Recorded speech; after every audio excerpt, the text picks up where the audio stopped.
All right, we're going to get started in just a minute.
All right, welcome back, everyone. We are going to get started with the second half of our Mid-Atlantic August agenda. When you walk out the doors here in Philadelphia, there is a myriad of options for delicious food. So I knew it would be hard to get us all back. I was thinking about it, and I think the only place that really meets the amount of options we have here is Philadelphia. When we go to the Notary, and we're right across from Reading Terminal. Kudos, as I mentioned, to our First Nations capital for hosting us.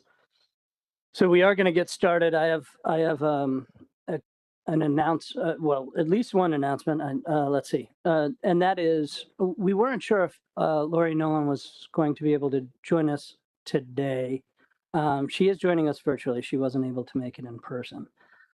So when we realized that, we reached out to her, and the regional administrator was able to swear her in. So she is fully back as a council member who will be considered seated at the table with us to make comments and vote as a council member. So that's important. Second note is I may be the only person that finds this funny, but I feel like we are always asking Jason, our friend, to hurry up because we are running late. And this announcement is to Jason. Jason, I don't think it's on you this time. I think we can make up some time later in the agenda. So we have some important discussions, I know, on butterfish. So when you are ready, let's get started on butterfish specifications. Great, thank you. Again, council's looking to adopt specifications for butterfish for 27, 28, and 29. It's a few acronyms that folks here I think are all familiar with, but just for new folks who might hop online, I'd like to include those. So overview for today, review some assessment and stock status kind of facts, talk about what is used right now as primary measures for butterfish, jump to some fishery performance review and the advisory panel report. Then I think Sarah Gatius will be online to present the SSC recommendations, and then review what the monitoring committee took those, kind of translating them into some specifications measures. Again, the final outcome, looking for the council to adopt 27, 28, and 29 butterfish specifications. So in terms of the assessment and stock status, we had a management track assessment in 2024, and it found that the stock was not overfished, overfishing not occurring in 2023. And the fishing mortality relative to the reference point was so low, it's kind of almost uncertain like what would cause overfishing for this stock, at least as the assessment reference points come out themselves. This is just the stock status trends from the assessment, and again, the whole period is above the target in the assessment. So we, as of a few years ago, we thought we'd have an assessment this year to set new specs, but it was essentially triaged out of work tasks by 2026 and maybe 2025 NRCC discussions due to NIMS capacity limitations.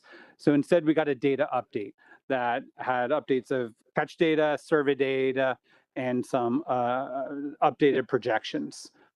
Critically, there's no re-estimation of stock status, and that will come up more in the SSC discussion coming forward. Just in terms of what we did get as a data update, again, the landings and discards, but also the survey information. This is the survey trends: fall bottom NIMS bottom trawl on the top, spring on the bottom. And again, kind of noisy. That will come more into play with some of the SSC ABC discussions coming up.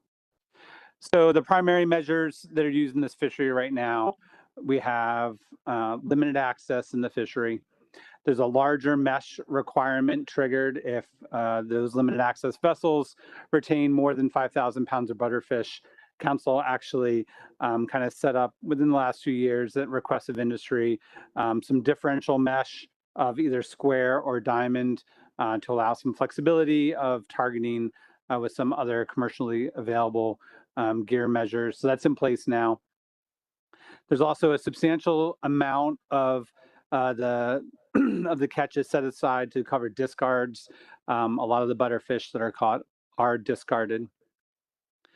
2026, the current ABC is just under 14,000 metric tons. After those discards are accounted for, the quota or DAH domestic annual harvest is about 8,000 metric tons. There's a slowdown of the fishery. The fishery opens those limited access permits. They don't have trip limits. They do have that mesh trigger. But then if the fishery comes in within 1,000 metric tons of its quota, this is a slowdown to, again, try to not create regulatory discards, but again, not exceed the DH. That really hasn't been tested yet. That it hasn't been triggered, that we haven't had landings that high with the current system. So hopefully at some point that will be tested. So again, in terms of where we are for 2026, the ABC a little bit below 14,000 metric tons, almost 6,000 metric tons is set aside for discards, and then the DH landing limit is about 8,000 metric tons. So some fishery performance. This is a nice figure that the center puts together as part of its data update, has commercial discards and commercial landings, and I think gives a good sense of that there, discards are a big portion of the catch in this fishery through, in recent years and through history. This is butterfish price, ex-vessel price, so price paid to vessels, adjusted to constant 2025 dollars. So the price the last 3 years has been pretty stable. That was lower than the 5 years before that, but the last 3 years have been relatively stable. In terms of landings, it's story with butterfish is the fishery kind of just stopped of its own accord. Markets dried up. Then we had an overfished finding that kind of locked in those low landings for a number of years. Then we had a new assessment that said it's not overfished and it's never been overfished. Quotas went up, and then it's been kind of sporadic up and down landing since then, largely market limited. We'll get into that a bit in the fishery performance report. Speaking of which, so the trigger questions we give to the AP to try to stimulate discussion are, and again, the fishery performance reports were put in back when the SSC started setting ABCs to try to contextualize catch histories for the SSC as they developed those ABCs, especially in mackerel and butterfish. We didn't have assessments for a number of the stocks. So to try to, again, put the catch histories into some context, we asked the APs to comment on what things have influenced catch, whether it's markets or environment or regulations. But beyond that, could the current fishery regulations be improved? What do you think of our current research priorities, and just what else is important for the council to know about the fishery? And in the report, in the briefing materials, it's kind of grouped by those sections, but I'll kind of pull out 2 pages of highlights. I think this first page, I think, are kind of like, in my mind, the primary takeaways, and then the next slide, kind of some secondary takeaways. And these are pretty consistent year to year from the advisory panel, and they are, first, the markets are really the more limiting thing than anything else with this fishery. They flag that diesel prices really affect their searching and targeting decisions and their ability to go look for fish. They flag, again, low demand, but there have been some efforts to try to regionally grow some domestic demand with varying success. They flag that tariff uncertainties affected early 2025 fishing year, which is calendar year targeting. One of the big processors said, we don't know exactly what we're going to be able to do with these fish, so put the brakes on.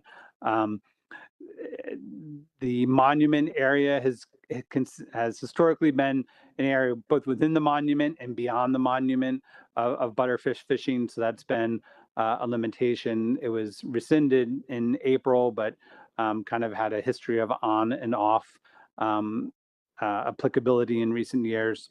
And just kind of highlighting that this, it's a relatively small fishery, but it is really important because there's a butterfish cap for discards on the longfin squid fishery, and it can also be an important incidental catch going into fresh markets, but really price sensitive. It can't, that market can't take in a lot of fish.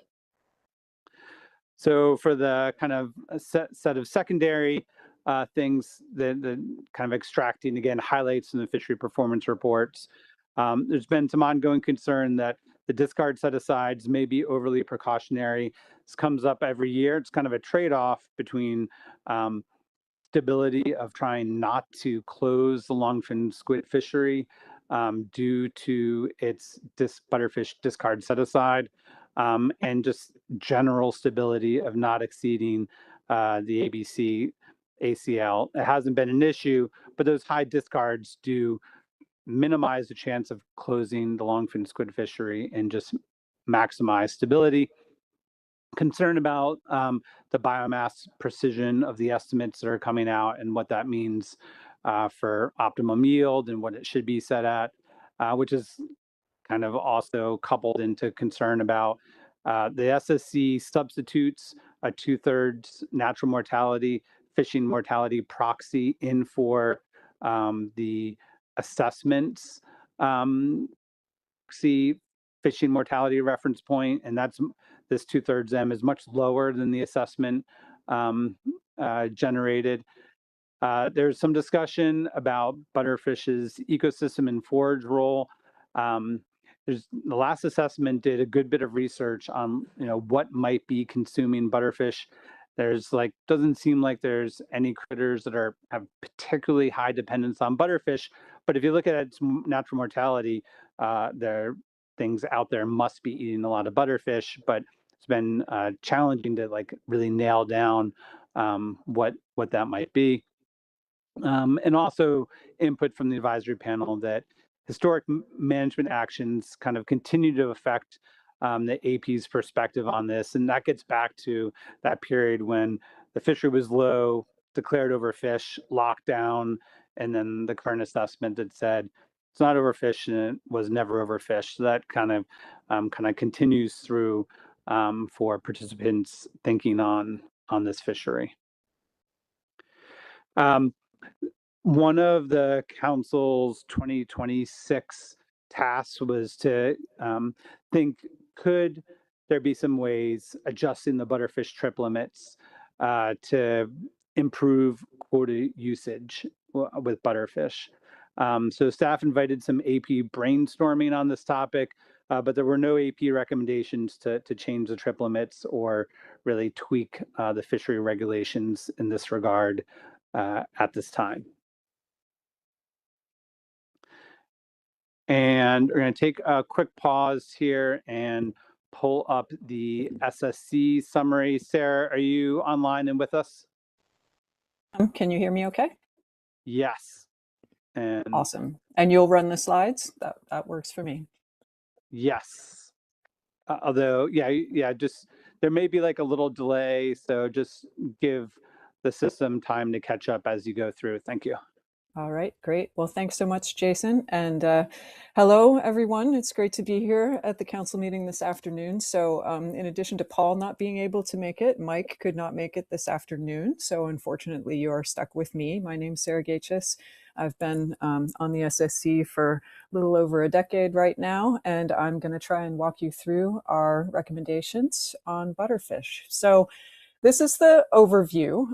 As you already know, there was no new assessment for butterfish this year.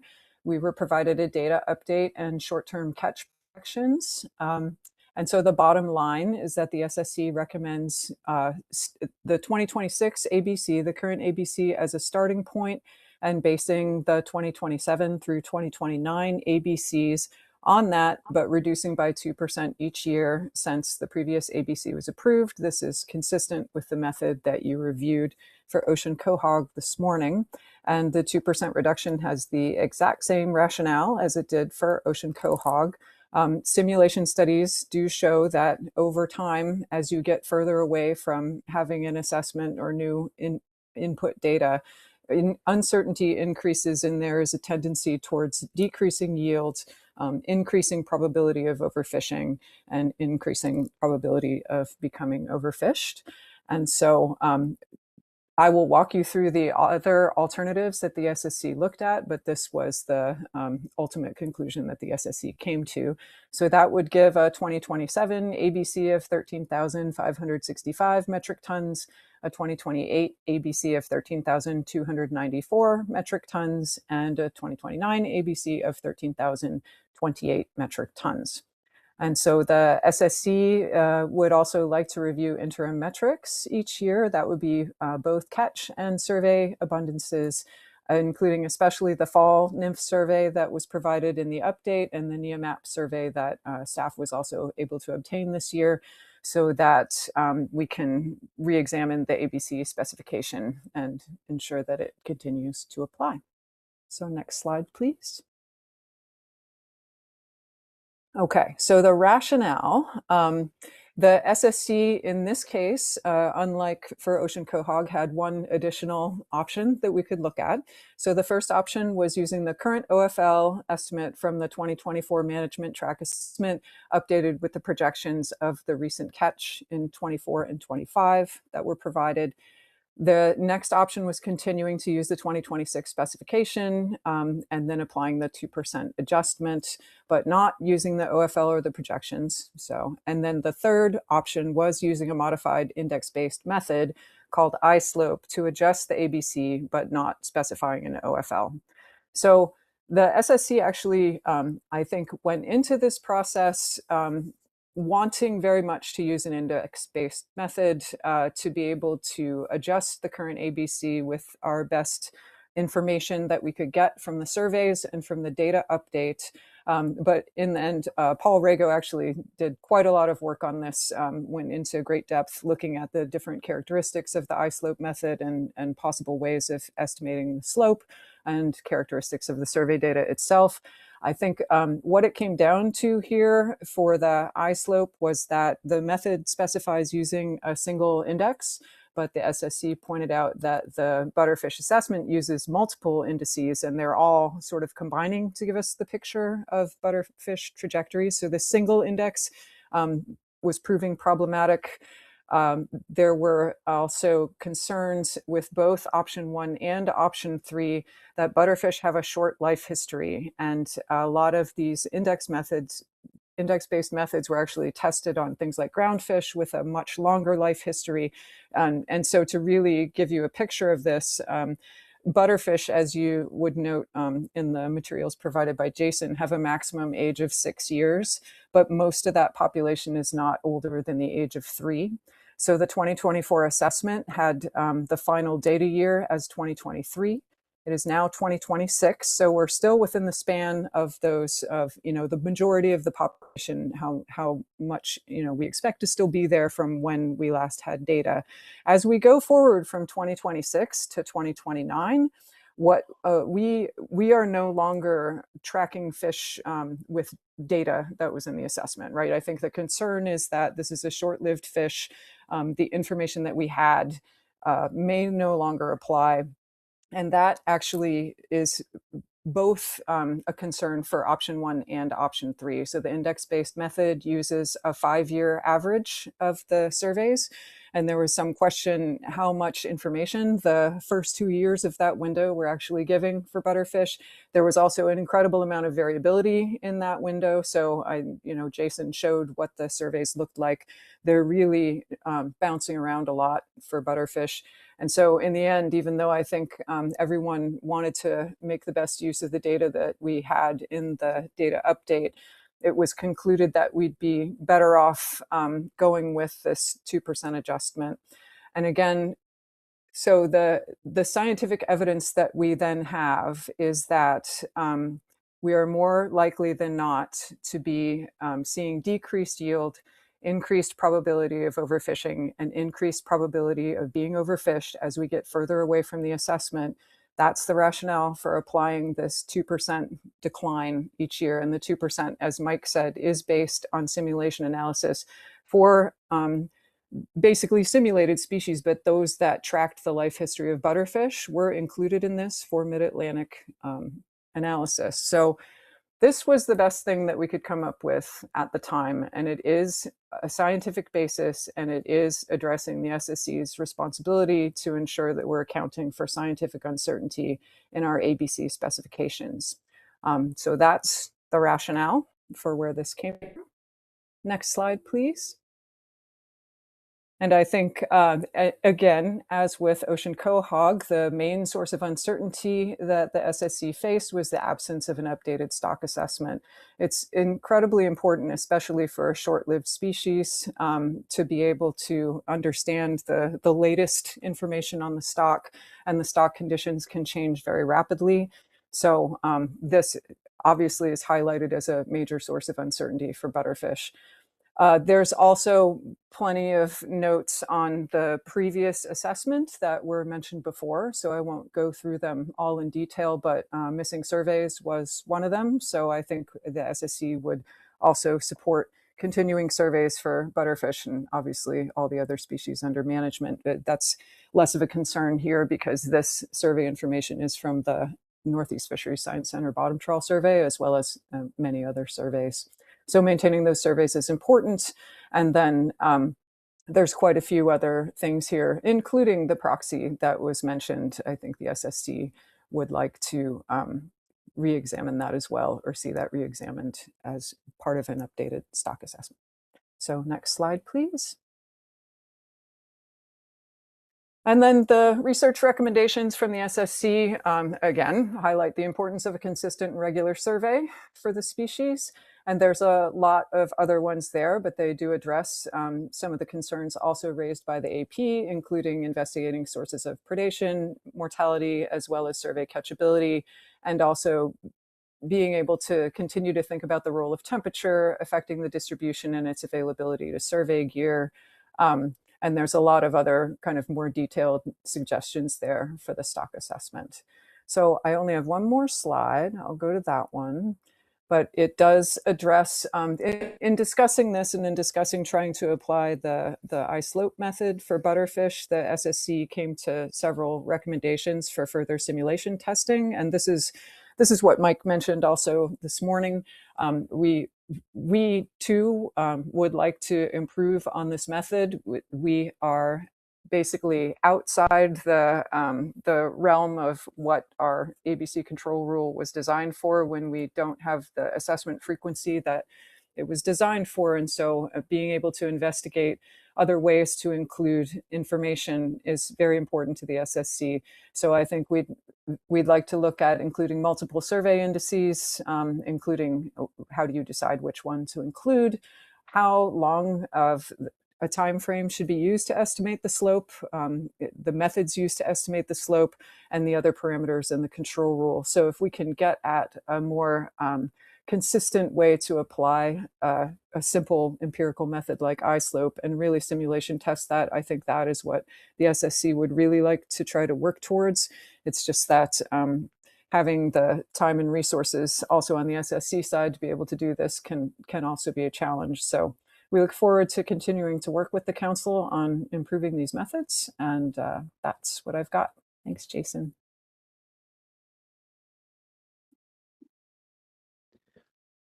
So I have 7 or 8 more slides that kind of take this from the monitoring committee. You want me to kind of continue with that and then open things up generally for questions? Okay. Thank you, Stephen. So, okay. So the monitoring committee then took those ABCs that were generated from the SSC and kind of did its usual job of how to translate that into things like the ACT, long fin discard cap, set asides for other discards.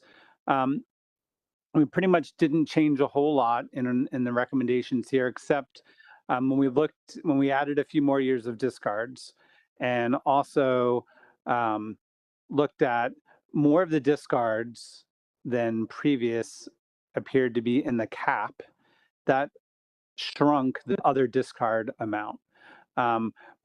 Because of that, it kind of balances out some of the impact of the ABC reductions, and the DAHs end up pretty much around where we are now, plus or minus a couple hundred metric tons. And so, for each year, the monitoring committee did not recommend an ACT buffer. We haven't been approaching the ACL with this fishery. The longfin cap is set by the council. I think that the general idea with it so far has been to try to set it at a level that will discourage the longfin squid fishery from discarding a lot of butterfish, maybe move away from areas of high discards, but not be kind of punitive to longfin squid fishery. Then a set aside for other discards that should kind of be protective of not exceeding the ACL. And again, we haven't tested that slowdown and closure procedure yet, but we think based on historic landings that if we did hit that, it should not result in substantial ACL overages.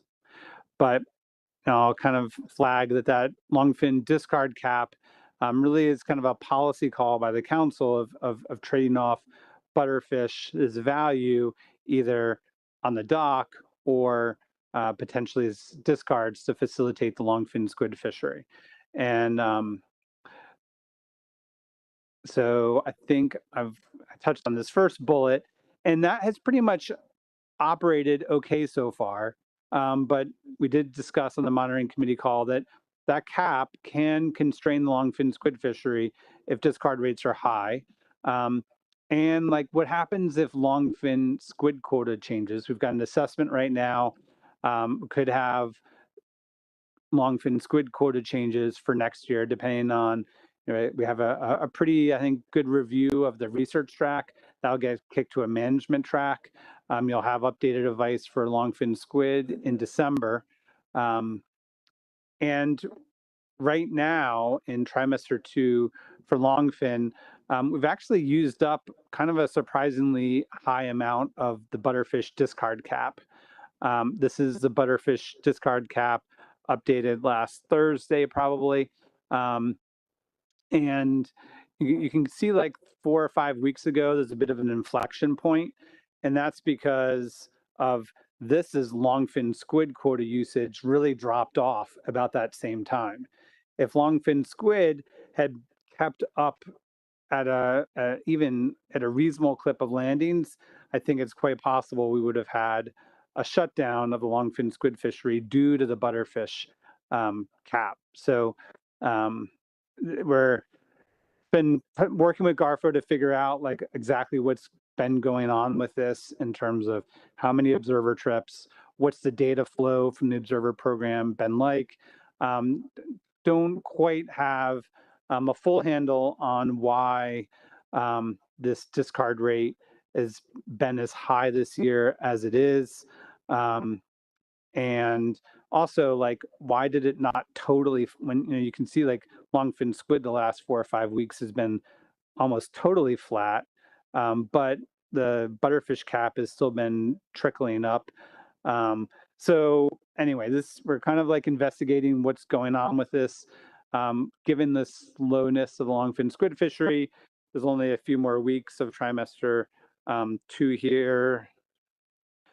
So, it's probably okay this year, but it kind of just flagged that there is at least a potential for the butterfish cap to close longfin squid fishery. And again, we're kind of digging into exactly what's been going on this year. I'm sure I'll report out to the council at a future date once we kind of figure it out fully. The monitoring committee, like the AP, kind of looked at the trip limit and quota usage issue, and reviewed a couple analyses that are in the fishery information document. One, just looking at trip counts by trip size, and you can see there's like not a big stack up of trips just below 600 pounds like you might expect if this was really limiting, right? If just to the left of that red line, there was a big stack up of trips, you'd be like, oh, this incidental trip limit seems to be limiting. Likewise, when you looked at directed permits, and there was a initial typo in the briefing book, this was for directed permits here, not incidental permits. Likewise, at that mesh trigger at 5,000 pounds, when the directed fishery has to use a larger mesh, there wasn't like a big stack up of trips right near 5,000 pounds, as like if there was, then it might be like, this measure seems to be like really limiting the fishery in some fashion. But neither one of those things was true. And when you combine that trip distribution, trips not clustered around the trip limit or the mesh trigger, no input from the AP to make any changes on this topic. And I kind of prompted them to brainstorm about it, and there didn't seem to be interest there. There was no cause from the monitoring committee's perspective to recommend changes to the trip limit. I think it gets back to the market issue really being the primary limiting factor for this fishery that the AP has kind of always identified. So that kind of runs it through. We looked at, the main measures in the fishery, some performance, the recommendations of the AP. You got the SSC's ABCs there, and then the monitoring committee. And I'll stop there. Thank you. Okay, thanks, Jason, and thank you, Sarah. Welcome. I knew you'd be joining us this week. I kind of forgot it was that you got this straw, but appreciate the presentation. I think in your brief presentation, that concern for the 2%. I don't know if you were able to join us during the ocean quahog discussions, but concern of a precedent setting. I think now having 2 species, I hope that it's clear that the SSC is approaching each and every one of these species separately, and the information that can be the information that can be provided is taken holistically and individually for the information that's available for each species. So with that, start with council members. Questions for either Jason or Sarah. Bobby, we'll start with you. Thank you, Mr. Chairman. Yeah, Jason, I was trying to dig it out. I'm sure it's on there somewhere, but I couldn't find it. But for the current spec package years, what percentage of the ACT were we realizing each year for the current 3 years?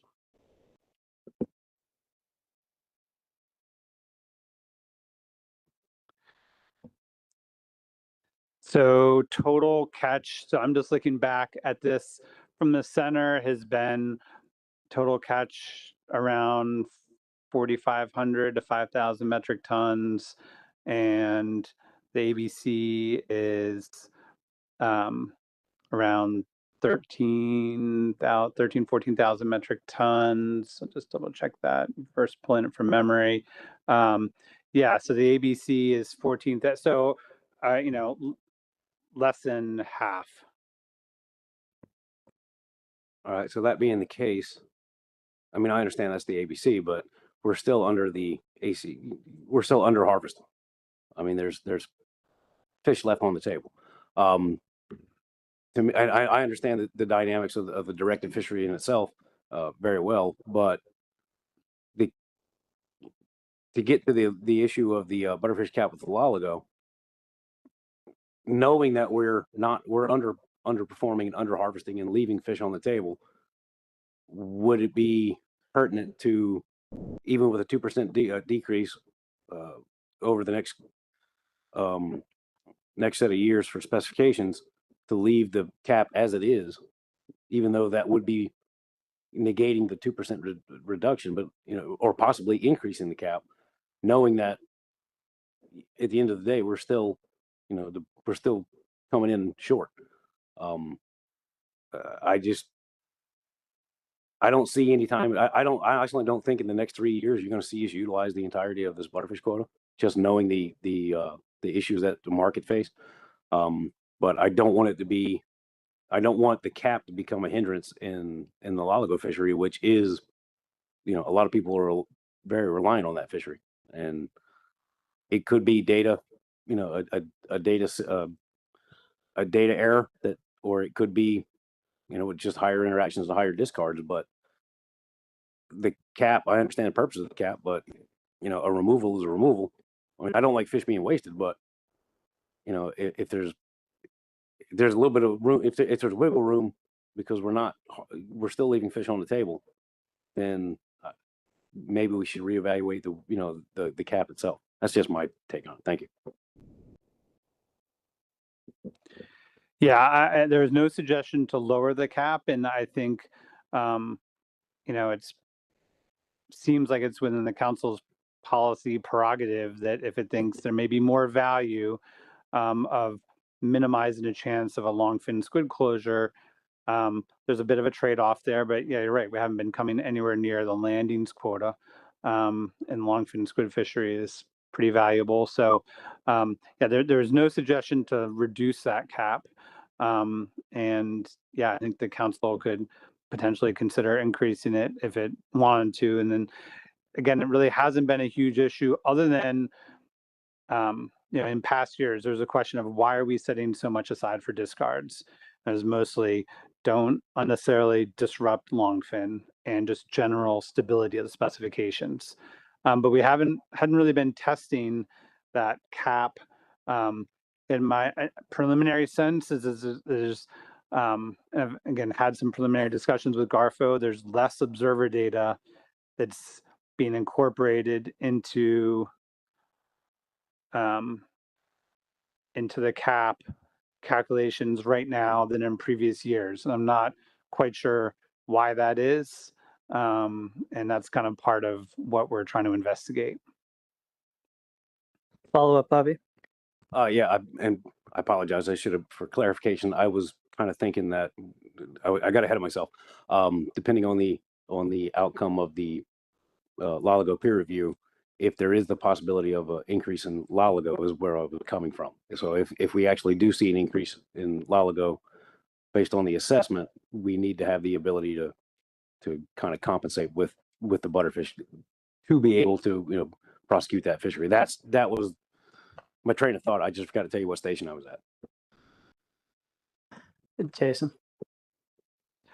Yeah, for, you know, if the butterfish cap stays the same and longfin quotas increased, yeah, then the fishery has to kind of maintain. There's a little more pressure on it to avoid butterfish. If that quota is bigger, it will have longer to run, a longer longfin ramp, more potential to run up that butterfish cap also. So we won't really have that decision in front of us until December. And, you know, depending on what that is, I mean, the council can like revisit any of the specifications as it goes along, or potentially like, you know, that's going to be its own specifications package. You know, if things were so dramatically different that it caused this cap to be revisited, I mean, we can't really, it's a potential issue, but we don't exactly know what that's going to be right now. Yeah, thanks for the question. Thanks for the answer, Jason. I was going to pretend I knew the answer to that. But yeah, so I think that's an important consideration. You know, both the process and the timing, the fact that it is possible to revisit this under that concern. Although I guess also as far as process, you know, it just is it easier to, you know, maybe tackle that now. I have one other hand around the table. Lori Nolan.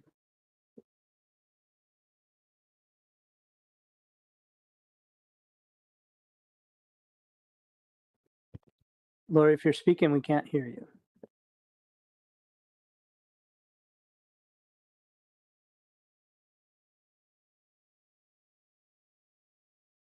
Okay, Lori, we'll come back to you. I have a hand around the table. Rich, go ahead.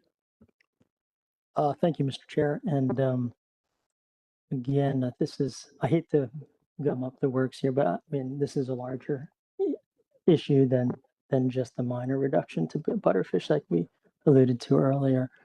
And what I tried to convey for ocean coconut is that you need to use other indicate or evaluate other indicators before you automatically reduce a fishery, in my opinion.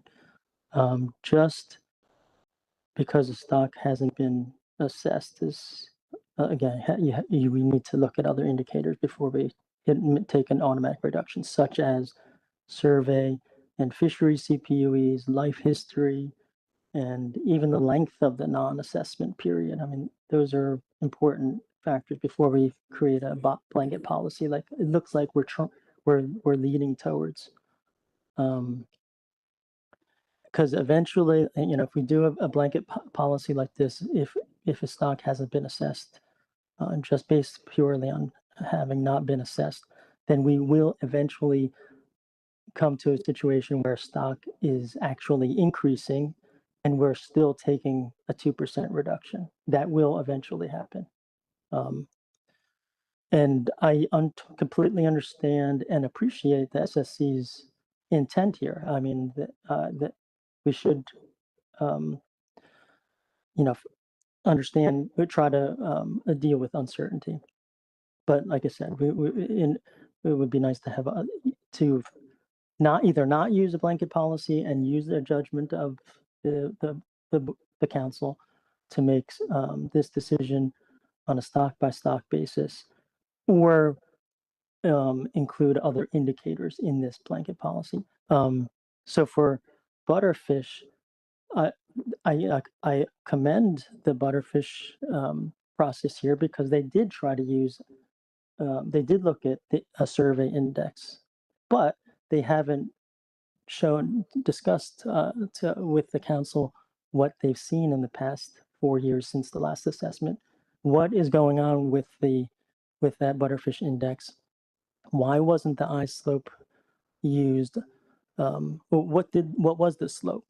You know, was it increasing, decreasing, or stable since the last index year? and I don't understand why we weren't, or it's not a difficult, that's not a difficult analysis. I don't know why that wasn't presented to us. So if Jason could maybe shed some light there, that'd be great. Thank you. Yeah, actually, Rich, Sarah has her hand up. So Jason, I'll go to Sarah on that. Yeah, thank you for the question. Really excellent question. And I don't want to drag you through all of what the SSC discussed because it was an extensive discussion. And I think I fully agree. And I think the whole SSC would agree with you that we would prefer to look at multiple indicators to come up with this ABC. 100% agree. And I think, so what we tried was based on a published method, but one that we hadn't used for one of the mid-Atlantic species yet. And so, like we said, we couldn't use it for quahog because there was not a survey index to look at. When we looked at this, there were a couple of issues that we found right away, one of which there was a discrepancy between the actual calculation of the method between one paper and another paper. So that had to be addressed. There was also and I did talk about this a little bit, the method uses a single survey index. It's an extremely simple method. And so we did ask the center to recommend a survey index to use, and they did give us the fall bottom trawl survey. And so we used that.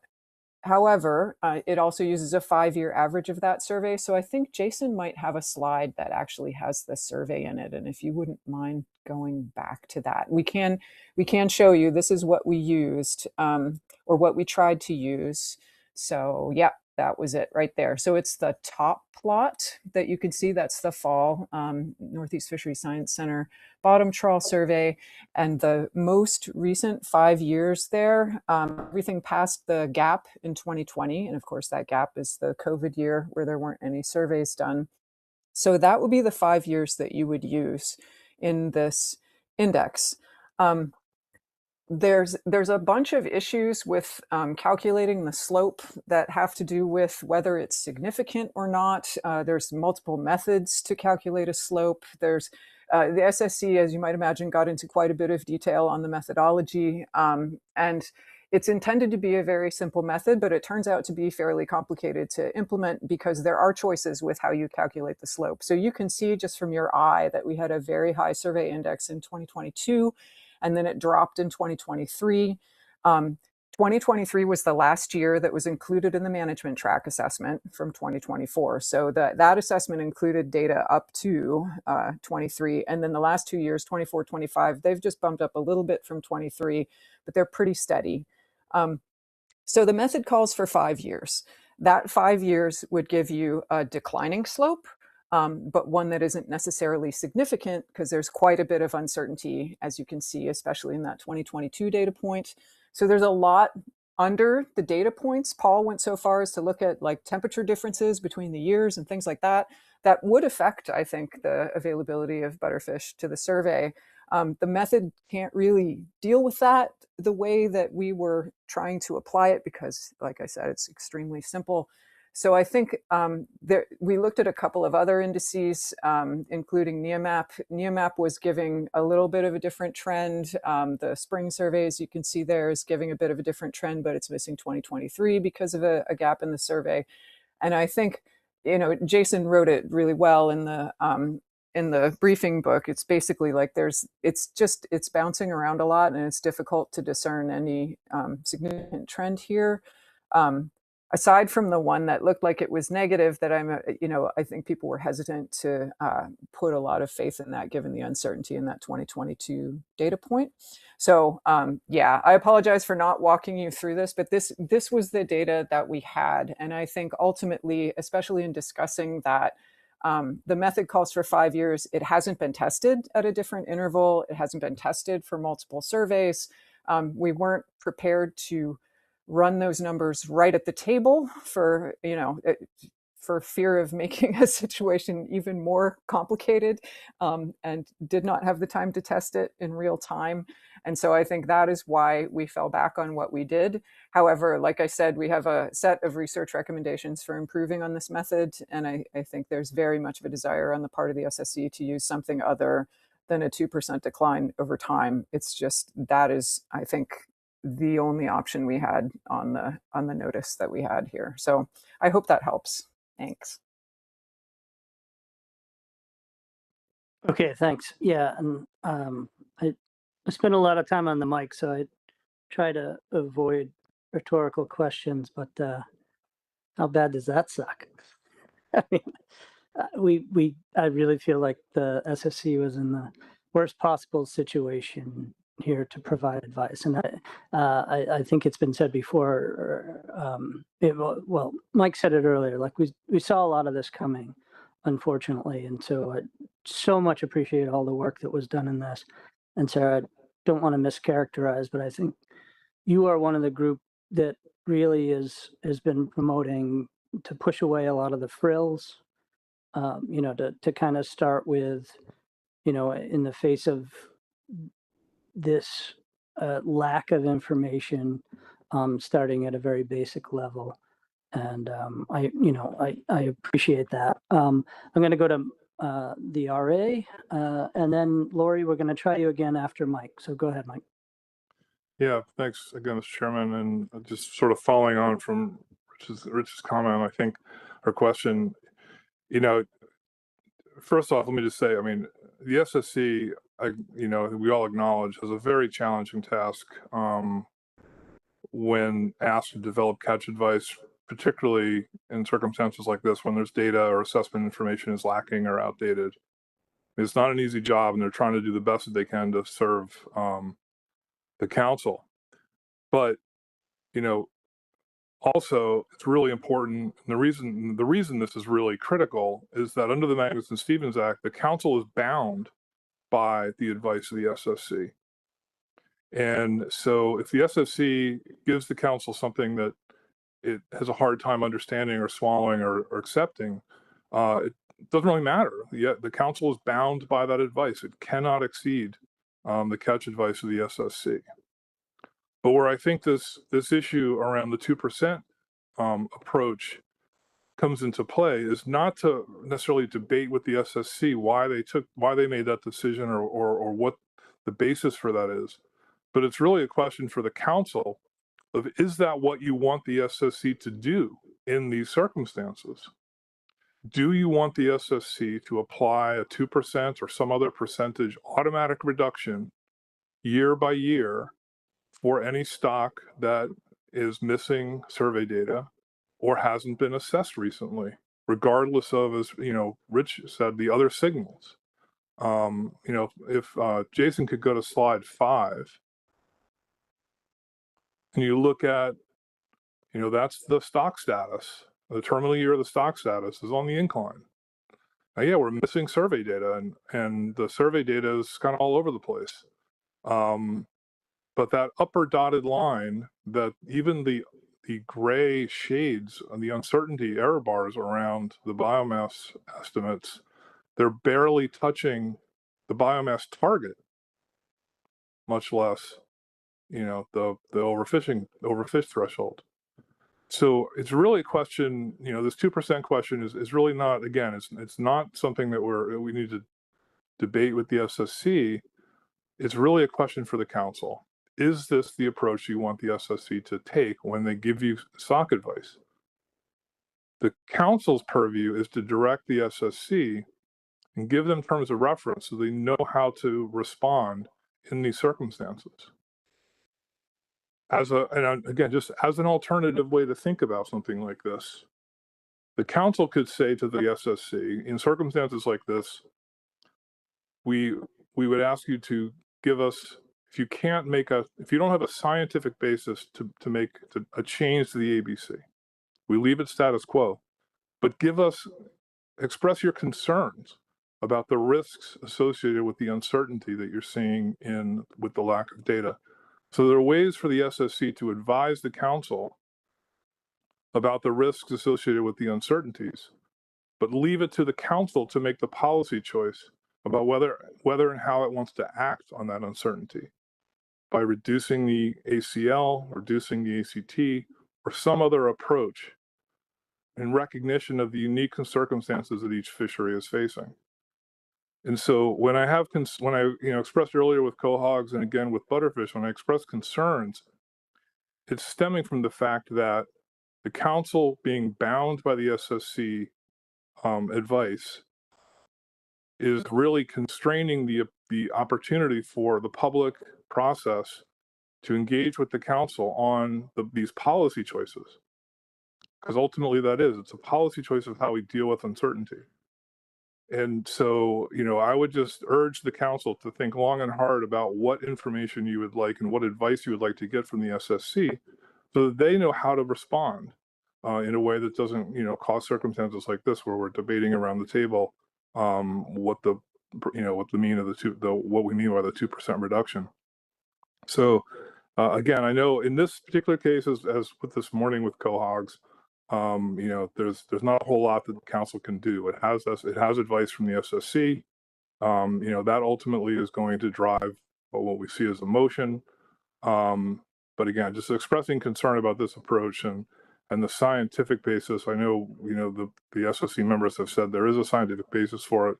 I had a long chat with Paul Rago on Friday about this. I think there are some different things that we could look at. But again, it's really to the council about long-term in terms of a precedent. Is this what the council wants from its SSC, or does it want the SSC to consider a different way to provide advice? Thanks. Okay, thanks. I mentioned I'd go to Lori next, but Lori, I apologize. I do, well, Mike, and I apologize to you too. I don't, to put you on the spot. So in that, are you suggesting that the baseline would be sort of a constant catch approach? Like, since with no new data, we start at constant catch, and then the request is at the SSC based on that specific species and all that plays in that year, the concerns of staying status quo. I mean, I'm suggesting that that's an approach that the council could consider, right? That in the absence of information suggesting that a change to the ABC is necessary, what uncertainties, what risks are at play for leaving status quo or decreasing the quotas, and understanding those risks, understanding those uncertainties, and then making an informed decision about what quotas and specifications the council wants to set. That's the council's role. And the SSC's role is to give them the best scientific information available on the stocks. And so I think this is kind of a gray area in this case, between those two roles. And I think where those roles aren't clearly defined and those policy choices aren't clearly established, I think we find ourselves in situations where the SSC is trying to do the best job it can and give the council the information it believes the council wants. But we're hearing from me and some others that there's some concern with the approach that the SSC took, and feeling that they've they've delved a little too far into the policy making arena and less on the science arena. All right, thank you for that, Mike. Sarah, did you have a response to that? I think just the one thing I would mention that I failed to mention before, and I apologize for this, is there's also quite a bit of scientific literature and simulation analysis done on constant catch approaches that probably in the background are also informing the SSC's approach here.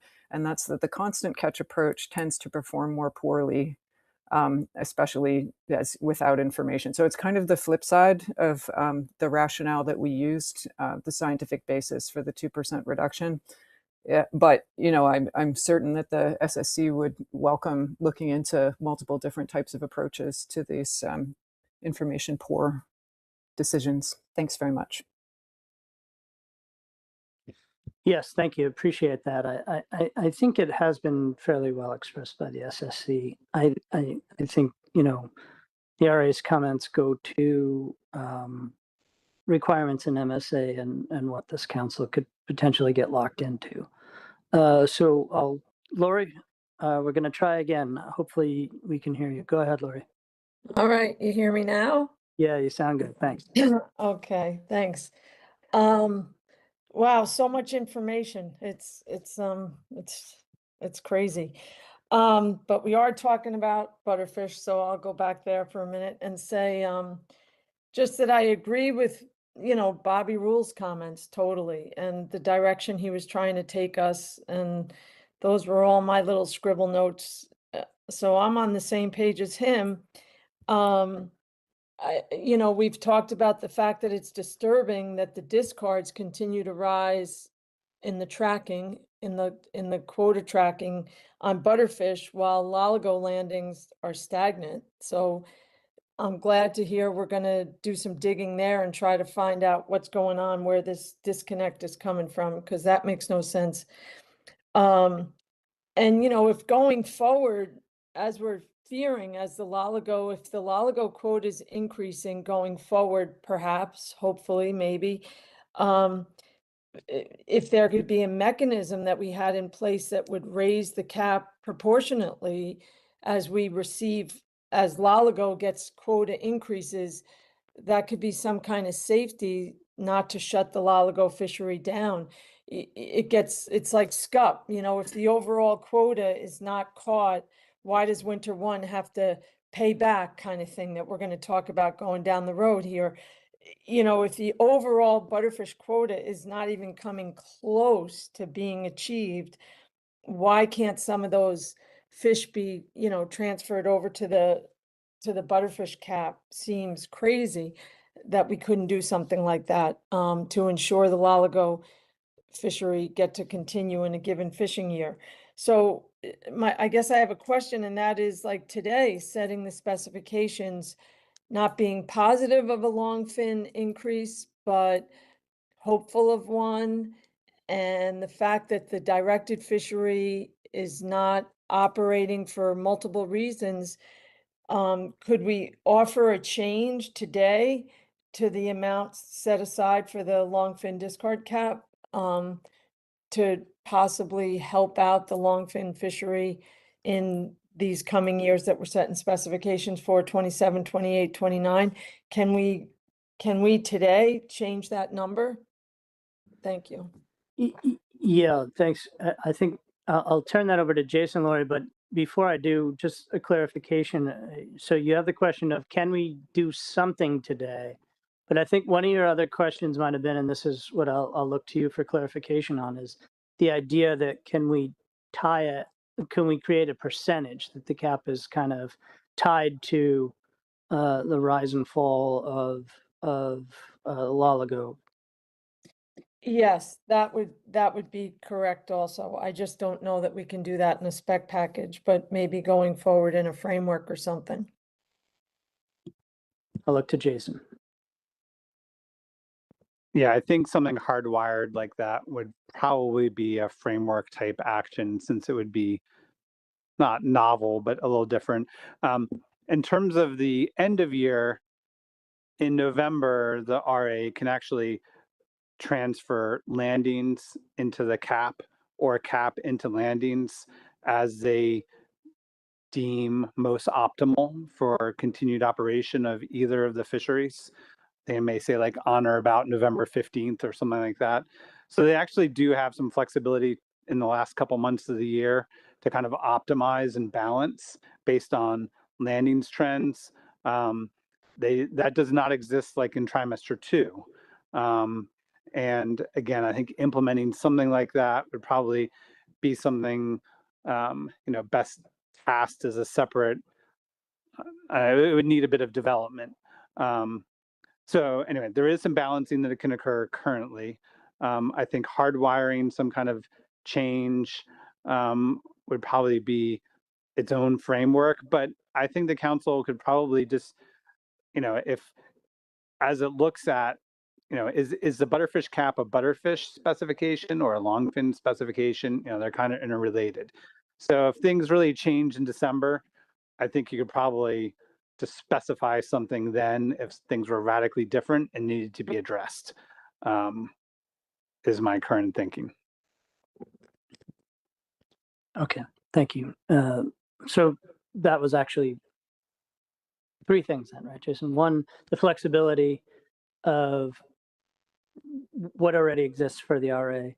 2, which you've been trying to highlight, is the T2 issue. And then 3 is the idea, if there is that idea of kind of a percentage tie-in, that's more than likely a framework consideration. So, okay.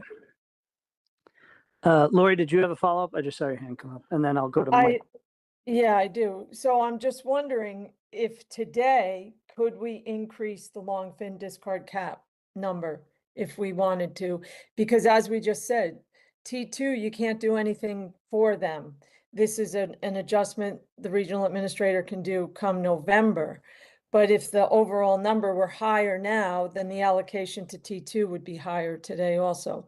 So can we change that long fin discard cap today so that come 27, when we start that fishing year, that cap is bigger than that number right there today? Yeah, I think Mike Pentney had a similar comment, so I'm going to go to Mike. Yeah, the short answer to that question is yes. The number, what's currently suggested 3,884 metric tons for the next 3 years. That could be changed. The council could change that today for 27, 28, 29 to some other number that reduces the available DAH to the commercial fishery, but it would address kind of the trimester 2 concern. There's a couple things in the regs, and Jason already highlighted the one, but the other one that addresses sort of trimester 3 is if they underperform the discard cap in trimester 1, then we roll the underage into trimester 3. So there's kind of 2 ways to kind of get things better for trimester 3 in terms of the cap, but not a lot that can be done for trimester 2 except to increase the overall number, which can be done in specs, or some future action, which would be more complicated and probably require a framework to change the percentage within each trimester, or make it scalable against the loligo quota. But those would be more complicated actions that would probably require a framework and regulatory changes, versus just increasing the number, as Lori suggests. Okay, good discussion. Further questions from council members? All right, definitely want to go to the public. Any hands? Greg, and if you can introduce yourself. Thanks. Sure, thank you, Joe. Greg DiDomenico, Lund's Fisheries. Joe, would it be better for me to ask a few questions of staff, or would this be a good time to comment? Both, yeah. Let's start with questions, definitely, for sure. Okay, great. And maybe this one goes to Sarah. Sarah, can you hear me? It's Greg DiDomenico. Yep, I got you. Excellent. Given the natural variability, of this stock, in a given year, if you could have an assessment of this stock done tomorrow, when would you know that overfishing actually was taking place in some terminal year? It's 2026. We're going towards 2027. When would you know, or when would be the most complete year that you would know that we were actually overfishing the stock? I think, so you're kind of referring to how long it takes data to come in. Is that mainly the question?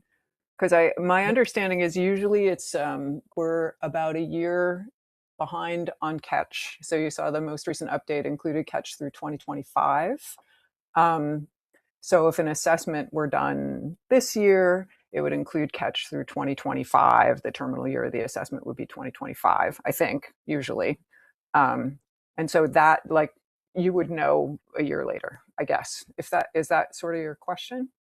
Oh, okay, that's fine. It reminds me though, it reminds me that, you know, we're always going to be behind in this particular species. We're always going to be behind. And maybe you could make the argument that because we have another gap in the assessment process that you should be more, you know, more risk averse. But I have to just disagree with that. And I think the 2% policy, if that's what we're going to call it, at this point with this stock is unnecessary. You and Jason and everybody else has been working on this, you know, butterfish stock and the assessment for a long time. It reminds me what I learned through, from Tom Miller. You know, he kind of boils this issue down pretty simply, and that is the risk of overfishing and the risk if you overfished in a given year. If you overfished 1 year for a species like this, I can't imagine you'd even be able to detect it. And I can't imagine you'd be able to do anything about it. So we're always going to be behind. And we've been so conservative with the mortality on this stock. There was a period of 10 years, I think between maybe 2010 and 2020 or 2005 to 2015, I don't recall, where mortality was less than 1,000 metric tons on a stock that at the height of the foreign fishery was year in, year out 40,000 metric tons, followed by a domestic fishery that was probably 20,000 metric tons in the 80s and 90s. And now we're looking at worrying about 2% or 8,000 metric tons. You know, it just doesn't make any sense to only think about the uncertainty of a stock. I know I sound like a broken record, but it would be best if we just dealt with what we do know about this stock. And what we do know about the stock is that the limiting factor is not landings or mortality, not human mortality, and that this is going to be variable regardless of what we do. And, you know, I just don't see a need for additional methods and additional reductions. So thank you for giving me the time, Joe. Appreciate it. No, thank you, Greg. I appreciate that. I mean, I would think that, you know, kind of just looking back traditionally, if a group was going to a peer review, you know, finalized data usually happens both for, if there's a recreational fishery for both MRIP and commercial, finalized landings for the following year don't happen till May. So unless you're just, you know, turning the crank and pumping in new information, you're not going before a peer review with the previous year's information unless it's very late in the year. If you know, maybe you've got a chance to present 2025 and 2026 if you're going for a peer review in, say, September, October. But anything else, it's likely that we're talking 2 years. And as Sarah said, you know, we're talking about a species that the vast majority of these fish are 3 years. So I think your comment is well taken. I do have one other hand from the public. James Fletcher, go ahead, Jim. A little bit off the subject on butterfish, but it would offer a solution. Can anybody update me on where these squid jigging permits and stuff or grants or whatever has been given to former federal people are as far as solving the problem? Because if you took the bycatch out of the squid fishery, the butterfish would be, and the scup would change completely. So has anybody or can anybody give me a follow up on where this grants or whatever the results have been? I've not been staying up with it as much as I should, but I do understand that there's some sport fishing taken in up north just for jigging squid. So can somebody give me some information, please, of where to go? Thank you, James Fletcher, UNFA. Yeah, Jason has his hand up. Go ahead, Jason. I think CFRF just released some results of some jigging work they had done. I'll send that around to the council and Fletcher to you later. Thank you, Jason. Okay, I don't see any other hands from the public, so I'm going to bring it back to the table. Thoughts from council members on this?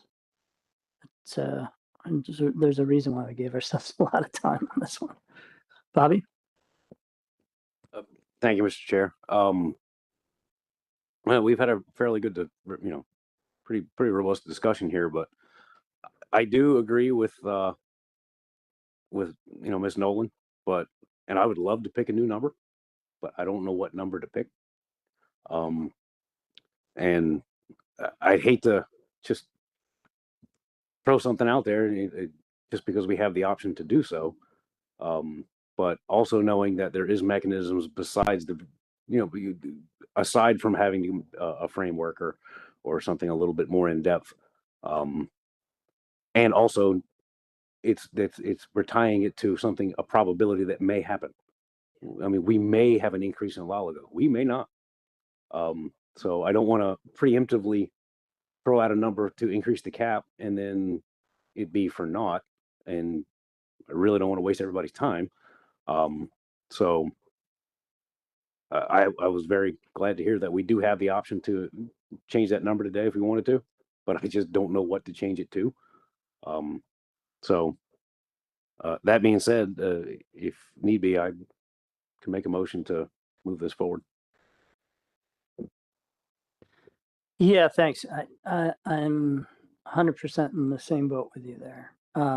So I appreciate the fact that there would be an opportunity once we know if or this could become a bigger issue if Squid sees that increase. So I don't, Bobby, I don't know if you have any something ready, or Jason, if you had any drafts. I don't, but a draft motion. Sorry. Yeah, so I can bring up, the table, and there's, a simple motion language. It kind of depends on where the council wants to go. Do you want to leave the cap as it is at this point, or do you want to take an incremental approach to increasing it by 10 or 20%, given some of the uncertainties with trimester 2?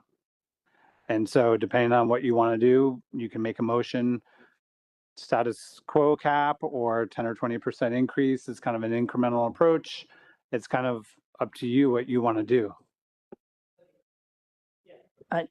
So to Jason, I would say definitely throw up the table, but before Bobby's motion, I see at least one hand. Mike? Yeah, again, just trying, chatting with the experts back in Gloucester.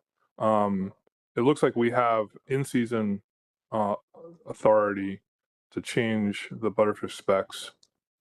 So if, for example, the loligo quota does go up, and there's concern that 2027 it could become a pinch point in trimester 2, council could request that we use our in-season authority to increase the butterfish cap in 2027 based on those circumstances. So I don't think we need to, we don't forego any potential changes if we don't make a decision today.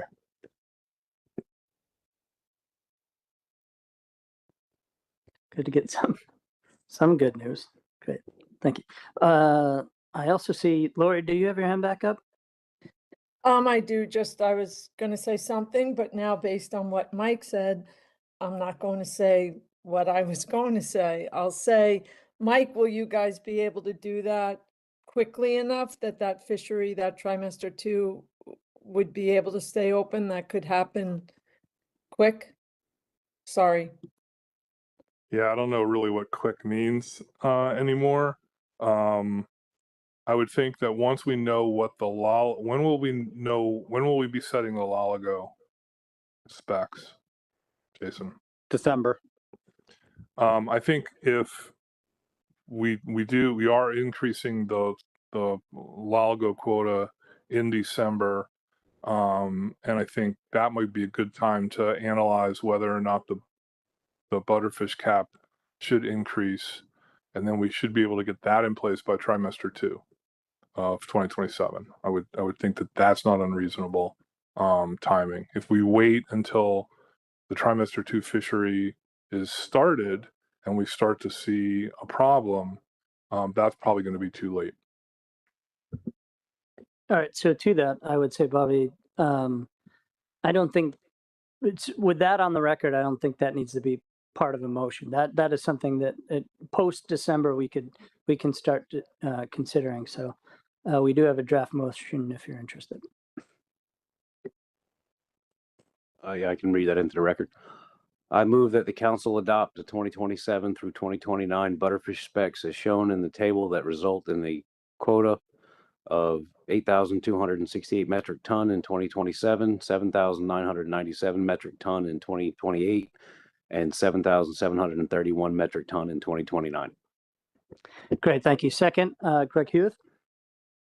Discussion on the motion. I'll start with the maker and seconder if you have any.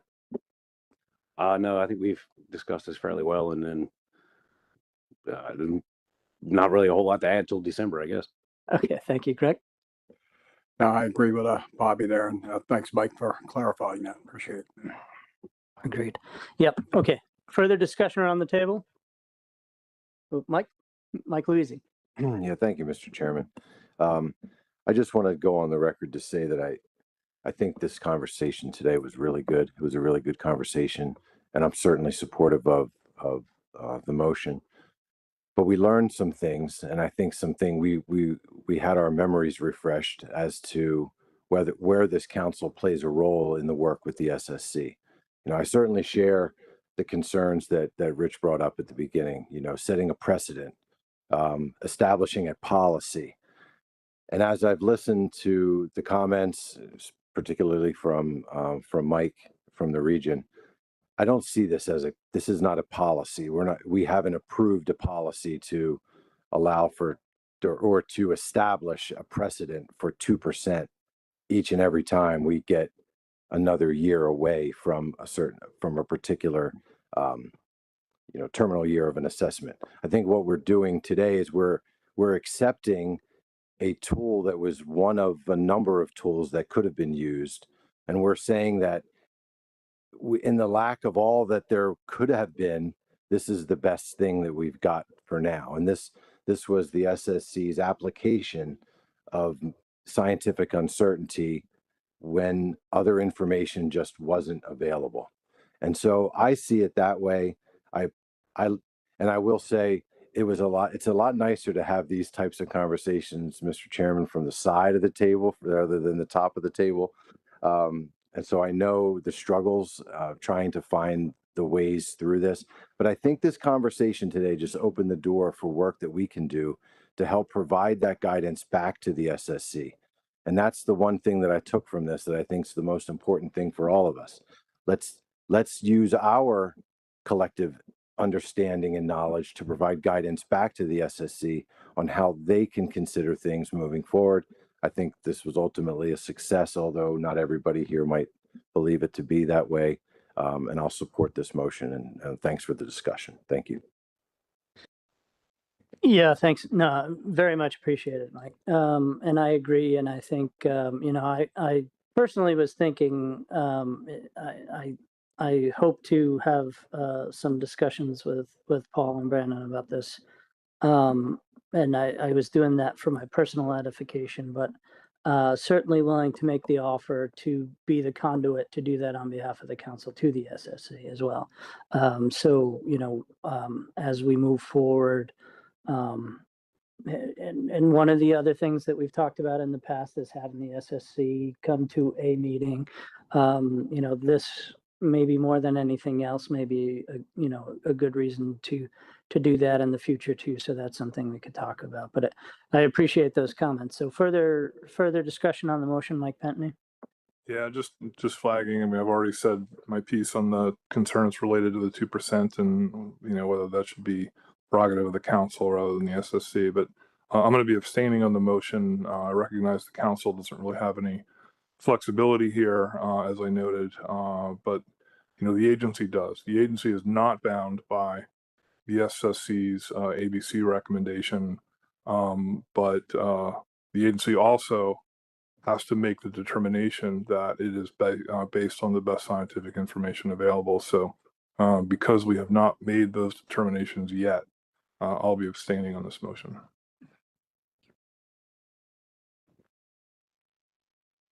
Any other discussion from council? Lori, is your hand up?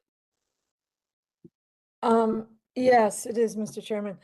I'm not trying to beat a dead horse here, but Mike Luisi, your description to me is sort of the opposite of the reality that Sarah and Mike this morning shared with us about how they're going to be moving forward without survey data, without stock assessments.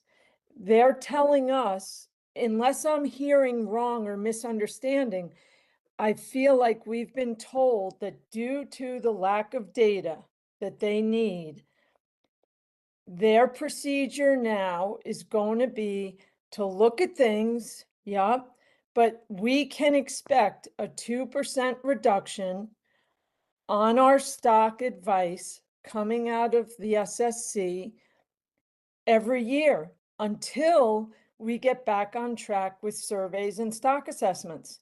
So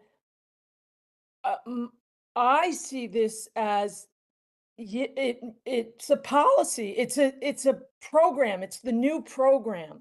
Maybe not the policy, but it's the new program, and it's the way forward for the SSC to give us advice on our quotas.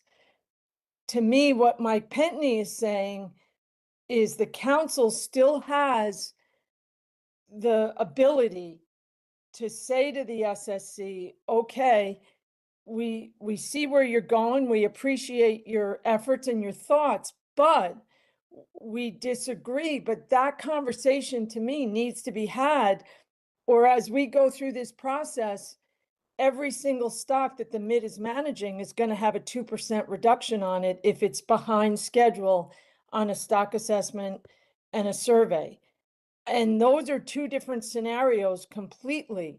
So I guess I'm confused. I don't understand how we're going to continue to move forward without expecting the SSC advice to reduce by 2%. And it's a blanket program. It's like, wait a minute. I'm personally discouraged to hear constant harvest strategy doesn't produce good results. I mean, we've been in the tilefish fishery for 45 years, and since management, we've been under a constant harvest strategy, and the stock is doing great. So to me, I believe in constant harvest strategy totally. And we need to look at these things on an individual basis and the status of the stocks and blah, blah, blah. And I just feel that opportunity is not there anymore. We can expect a 2% reduction every year going forward without the stock assessment and the surveys to back up the program. And am I understanding this wrong? I guess is my question. Which is the scenario that we're going to go forward with? No, it's a great question, Lori. So I'm gonna we have a few hands. I want to allow Mike Luisi the chance to respond. Sarah has her hand up. I have a few comments as well. So thank you for the question, Lori. As we're going to start with Mike. Go ahead, Mike. Yeah, Laurie, thanks for what you said. I think it's just in the way that maybe I couched where I was. I'm supportive of all of this today because we don't have a mechanism today to change the advice from the SSC. So unless we do nothing and don't have quotas, we have to move forward with what we have today. The point I was trying to make earlier was that I share all of the concerns that everyone has about how we got to where we are today. But it was I was reminded that we, the council, have the ability to work with the SSC to find another way that makes us, that we're more accepting of. This one may not be it, and it's what was used, and they may have a plan. The SSC may have a plan for the next 10 years to apply this type of strategy to setting ABCs. If we don't like that, it's up to us to change it. And that's where I was saying, I think this was a good reminder for all of us that it is up to us to change that process and that program if we don't like the way it's being applied. And the SSC is, I've heard it mentioned a few times, this is a blanket process. Okay, well, maybe that's how the SSC is planning for it to be used. We may want it to be more species and situationally used when we're dealing, species by species. That conversation has yet to be had. So Laurie, I think we're on the same page. I just, maybe it's just a way of, how we're all hearing all of this information, but, I'll stop there. Thanks, Joe. No, thank you, Mike. I apologize. I have Sarah and Rich Wong both have their hands up, but similarly, Mike, listening to the SSC discussions, and Sarah, I'll give you a chance in a minute, but as I mentioned, and I didn't want to misrepresent you, but I think you were one of the ones that said, for simplicity, if, as the RA suggested, if we're starting from, a baseline of constant catch with no information, and then from there, what happens next? The RA is pointing out the importance of where MSA plays into this for us. And so if that formality is a blanket recommendation that then the council is tied to, that's a very important consideration. There's another way to handle that, Mike, and I think that's what you are suggesting, is that we understand your concerns and we understand that you have looked at a lot of information to say that the baseline should probably be, in this case, blanket a 2%, degradation from where we started. But if that was expressed as an uncertainty concern for our consideration, that's something very different. And I think that's what Mike has been trying to drive home.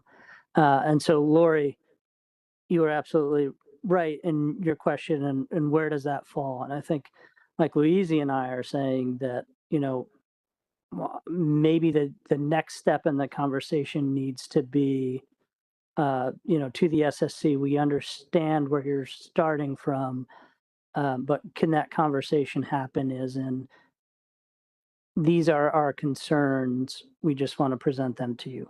So I'm going to go to Sarah, and then I'm going to go to Rich Wong. Go ahead, Sarah. Yeah, thank you for that. And thank you also for this discussion. It's been extremely helpful for me to hear. And I think I don't pretend to speak for the entire SSC, but at least from my perspective, I don't think any of us want this to be something we do for the next 10 years. I think the SSC's preference, and it was stated at our May meeting as well, is to have stock assessments and to have the information that we usually have to complete the process that I think everyone is accustomed to. I think that's everyone's preference. And so I don't think we're trying to design some sort of blanket policy. However, I think we're coming to the realization that we do need sort of backups to our backup plans. We didn't even really necessarily have backup plans before because we always had frequent assessments, and that, all the studies show that is the best way to keep things sustainable because you're getting the most recent information to make your decisions. And that's, I think, what everyone wants. So I think a conversation would be extremely productive, but I just want to express that I don't think anyone around the SSC table was seeing this as something that we would implement in the long term. I think this is our stopgap, best we could do right now, and that we are making efforts to do something different that would use information. we have to stop short of doing the assessments ourselves, because I think there is an issue with the SSC both doing the assessment and then approving the assessment. So we can't quite do the same thing as having an assessment done independently, right? So there's that issue as well. But I would welcome further conversation on this. Thanks so much. Yeah, thank you. I'm going to go to Rich, and then I think it was a great discussion, but I'm going to call a question after that. Go ahead, Rich. I'll make it quick, Mr. Chairman. Thank you. I just wanted to thank everyone for this discussion. It was really necessary to get all of these points put on the record, because there's gonna, looking ahead, there's going to be this assessment frequency is only going to decline, and this is not. I don't think this is going away. This is an issue that we'll be facing more and more going into the future, and I do appreciate and applaud the SSC for their forward thinking on this. I really do. I think it was necessary for the council to get their thoughts put on the record for this. And I mean, I know that they mentioned this is based on a robust analysis of global stocks, but I would, there's an argument to be made that the Mid-Atlantic stocks are highly managed. I don't know how much they would fit into this other subset of the global fishery management. I mean, the fact is there are 0 fish stocks overfished by the Mid-Atlantic Council. So I mean, there's different levels of management here, where I think we're talking about. So, in any case, I don't oppose this motion at all, but I just am thankful for allowing us to put this on the record, Mr. Chair. Thank you.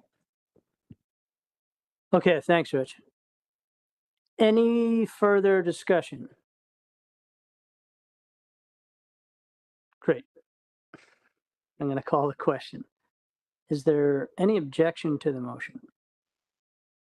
And I'm going to say that with the understanding of, with everything in that discussion, that this council will have a further discussion with the SSC on the idea behind this being policy coming out as true recommendations, or is this coming out as a baseline concern that we handle on a case-by-case basis? So,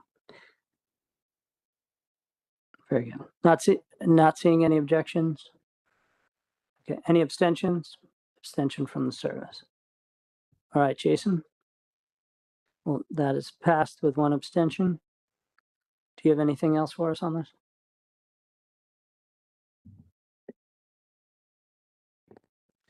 No other, well, yes, only that we had a tasking in the implementation plan to consider if butterfish trip limits should be changed. I haven't heard any indication that there's a desire to do that. So I think from staff's perspective, that would wrap up that implementation plan item, unless, the council in some future implementation plan decides to revisit it.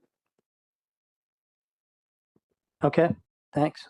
I'm not seeing any. Bobby, did you have a comment on that? It was more so a question. Would that be in reference to the square mesh for possession limit, or is that something else? Yeah, the service already implemented it and allows that differential square mesh limit that went in, I think, last year. This is just like, it could be the trigger for those different meshes, square or diamond, or the incidental trip limit. Again, we didn't get any feedback at the AP that folks were looking for changes for that.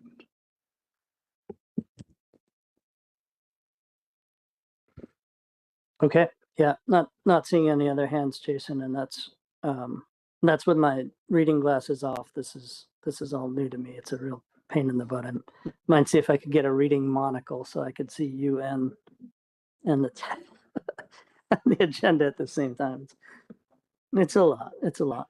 Okay, how do folks feel about taking a quick break? Let's do a 10-minute break, and then we will come back to Monkfish and Skate. And Jenny, if you're there, we'll we'll come back and you'll be on. Thanks.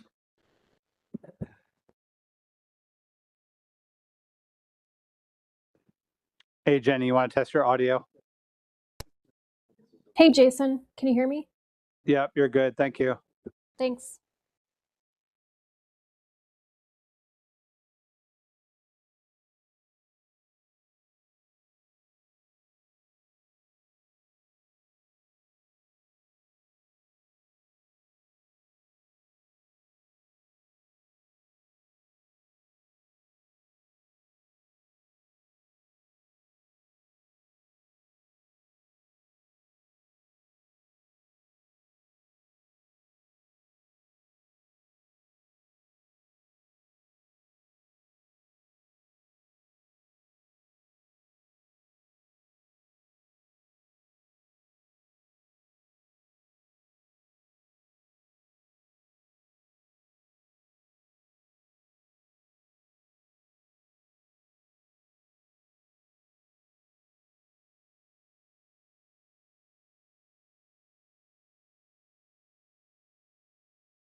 All right, everyone, we're going to get started in just a minute.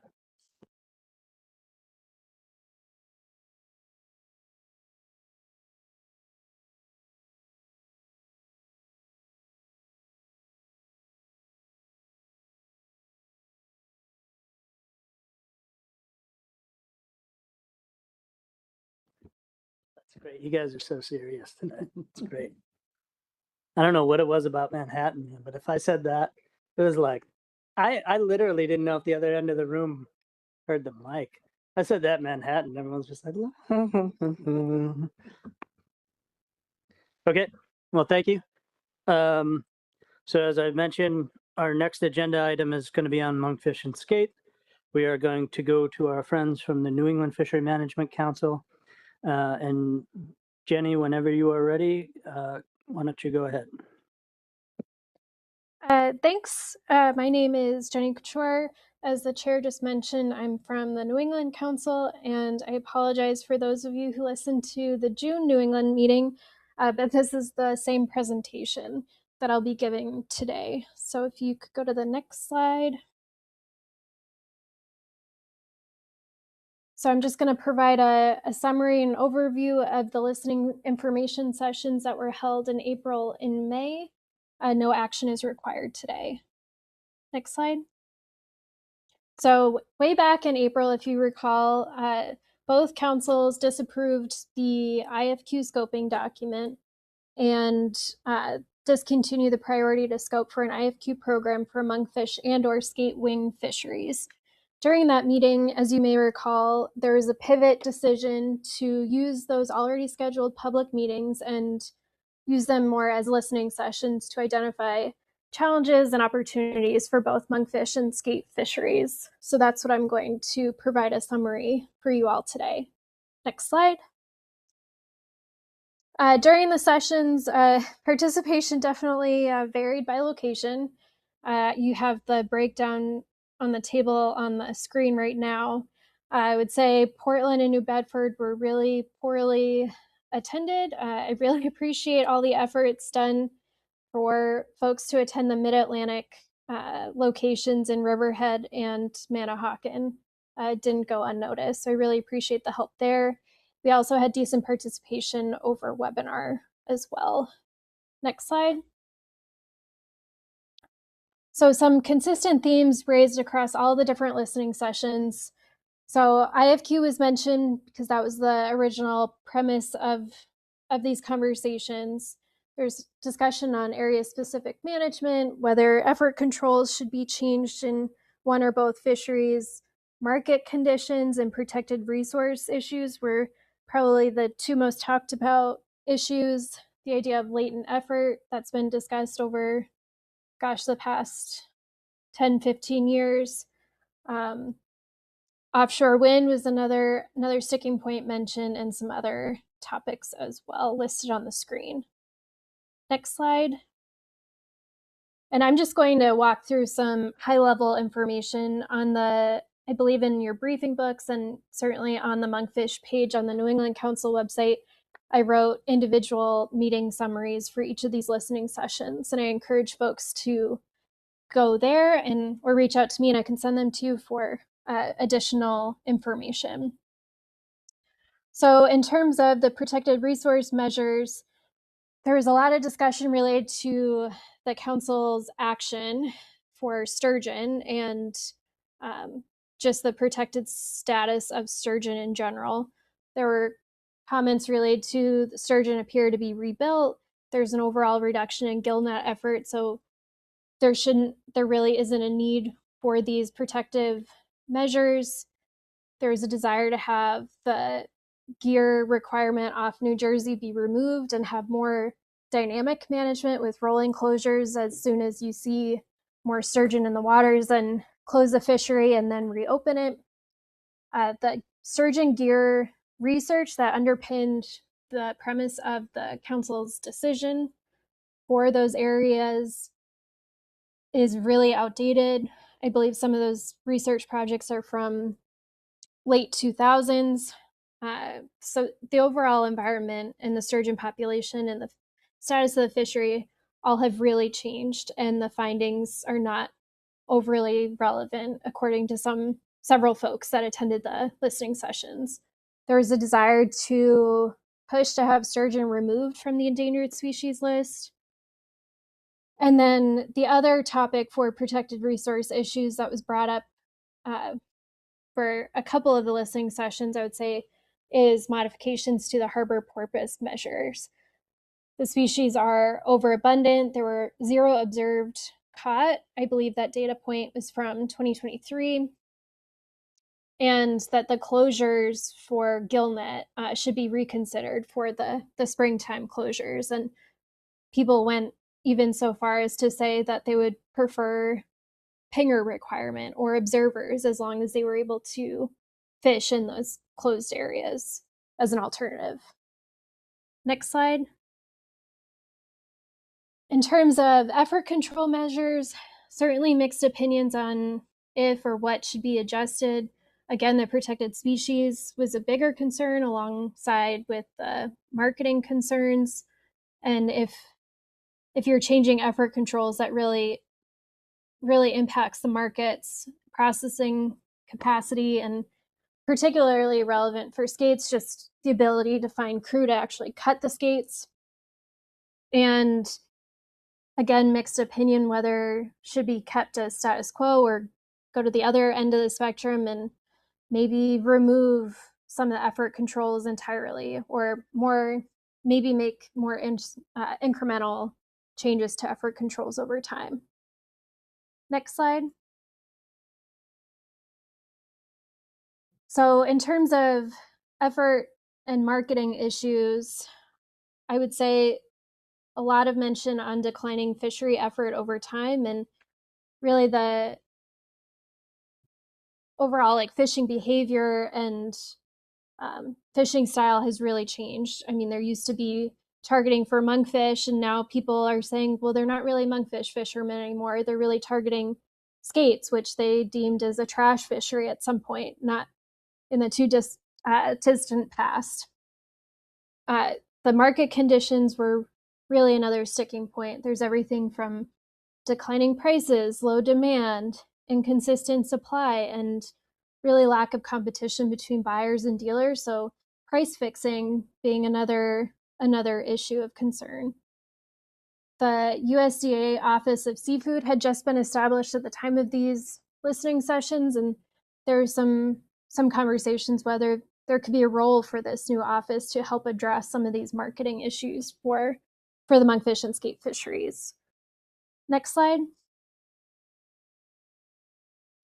And in terms of potential holistic changes to management for both of these fishery management plans, again, mixed opinion on should the southern stock of monkfish be managed with skates, and should you leave well enough alone for the northern monkfish stock and manage that separately because it seems to be doing well, high utilization, and not many complaints? Or should both of those fishery management plans be merged together?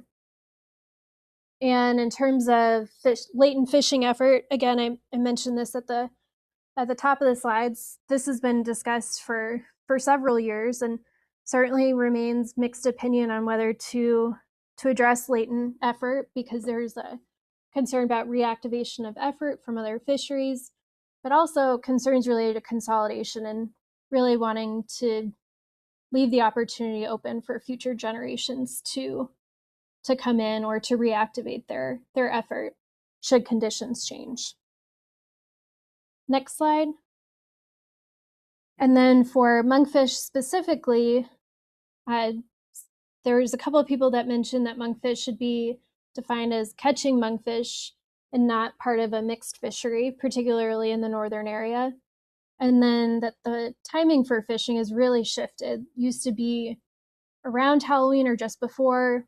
Now it's really shifted to Thanksgiving, if not even into December, late December. And given the overabundance of skates, it's not really worth catching monkfish anymore. It's too much work, not enough money. Next slide. So some potential solutions that were discussed. People really seem to like the joint management nature of monkfish with your council, across both councils. IFQ was brought up a few times because, again, the premise originally for these meetings was to discuss IFQ. So people were really concerned that this was coming down the pipeline again, potentially in the future. And there were questions related to why there was a change in priorities. In terms of monkfish days at sea, there's everything from charging days at sea based on total landings, allocating based on landings history, and then reallocating periodically based on fishery performance. As someone mentioned, every 5 years to take a look. Allow day at sea leasing and greater flexibility in the ability to switch to different days at sea across the different fisheries. Next slide. In terms of skates, there's interest in additional flexibility. Constraining trip limits were mentioned by a couple of folks. Again, the northern area is treated a bit differently. There are fewer skates in the northern area, so minimal changes generally needed. And again, the crew's willingness to cut skates is really, really lacking. So really having a hard time in that respect. Next slide. And some potential solutions. There is mention of either dynamic trip limits or weekly aggregate skate limit, so similar to what's being done in the state of Rhode Island. There was, given all of the concerns related to protected resources, there's some opposition to have this sort of flexibility because of maybe catching too many protected resources and then having more consequences as a result for that. And that there are just a few bad actors that might disrupt this type of program and this type of flexibility that people didn't really seem was worth the potential opportunity.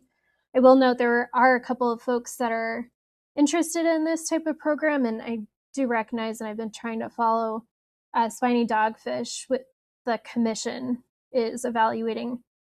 I think it's an EFP through an weekly aggregate limit right now.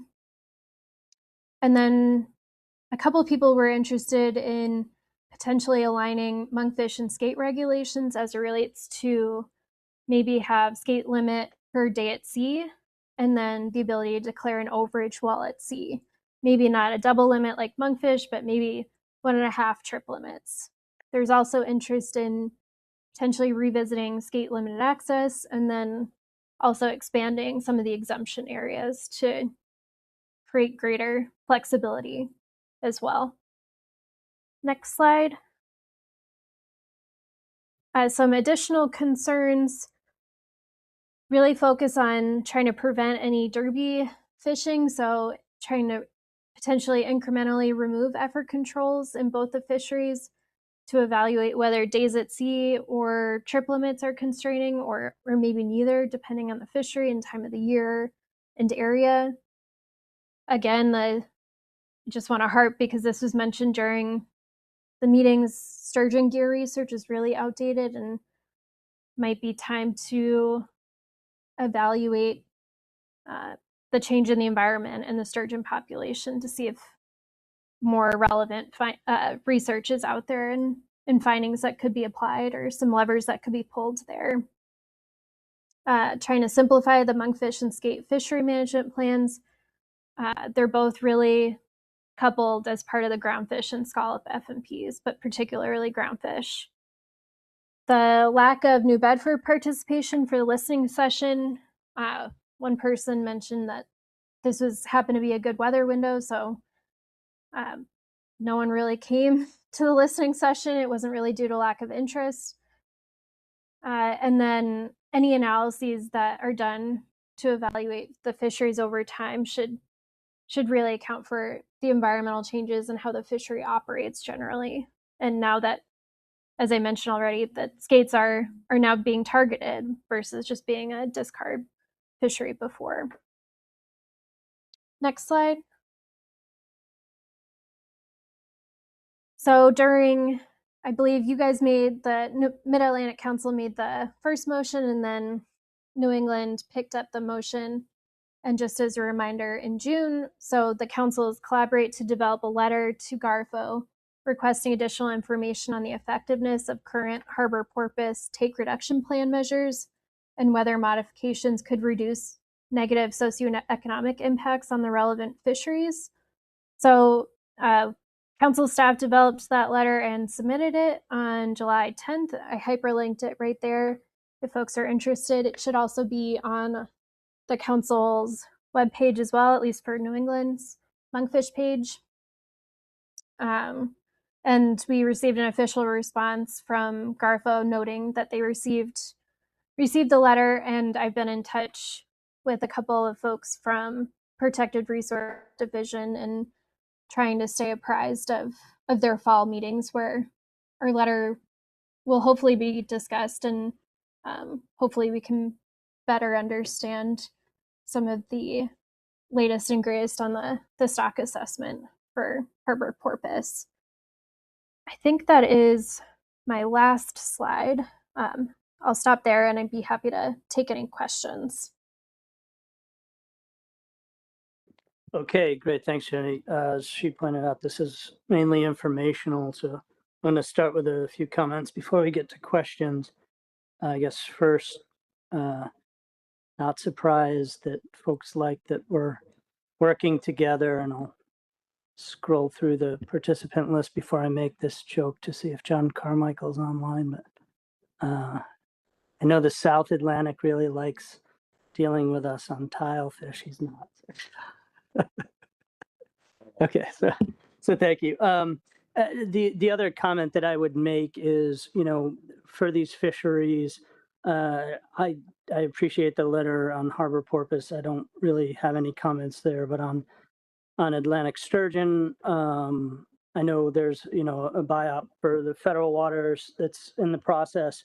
The states of New York, New Jersey, and Delaware are also in the process of putting in for an incidental take permit for Atlantic sturgeon, and so these fisheries are very important in that process. The update that I could give there is that the 3 states received federal money to work towards a habitat conservation plan, and we are in the process of an RFP. We're reviewing that right now to put together a 3-state habitat conservation plan for incidental take permit for sturgeon, which will certainly impact this fishery. So I just wanted to make note of that.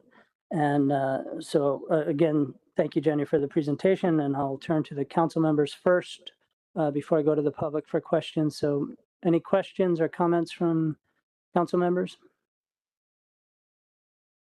Todd? Sorry to ask you to repeat. What were the 3 states you just listed? New York, New Jersey, and Delaware. We should talk. Okay. Any other questions or comments? Okay. Not seeing any. This was informational. I don't know if there's anything else that, Jason, is there anything else that you know of that we need to consider for this? I don't think so. I think kind of given where the councils went, this is just kind of a wrap up here. Jenny, can you remind me when will specifications just again informationally come up for monkfish again? So the council set specifications for fishing years 2026 through 2028. So specifications won't be brought up for another year and a half, I guess. So right now we don't have any more work planned for monkfish or skates the rest of this year. And there'll be a priorities discussion starting in the fall, but right now there's nothing really planned on the docket for monkfish for next year either, though that could change, and there's other priorities that are kind of broader and include monkfish as well as other fisheries as well.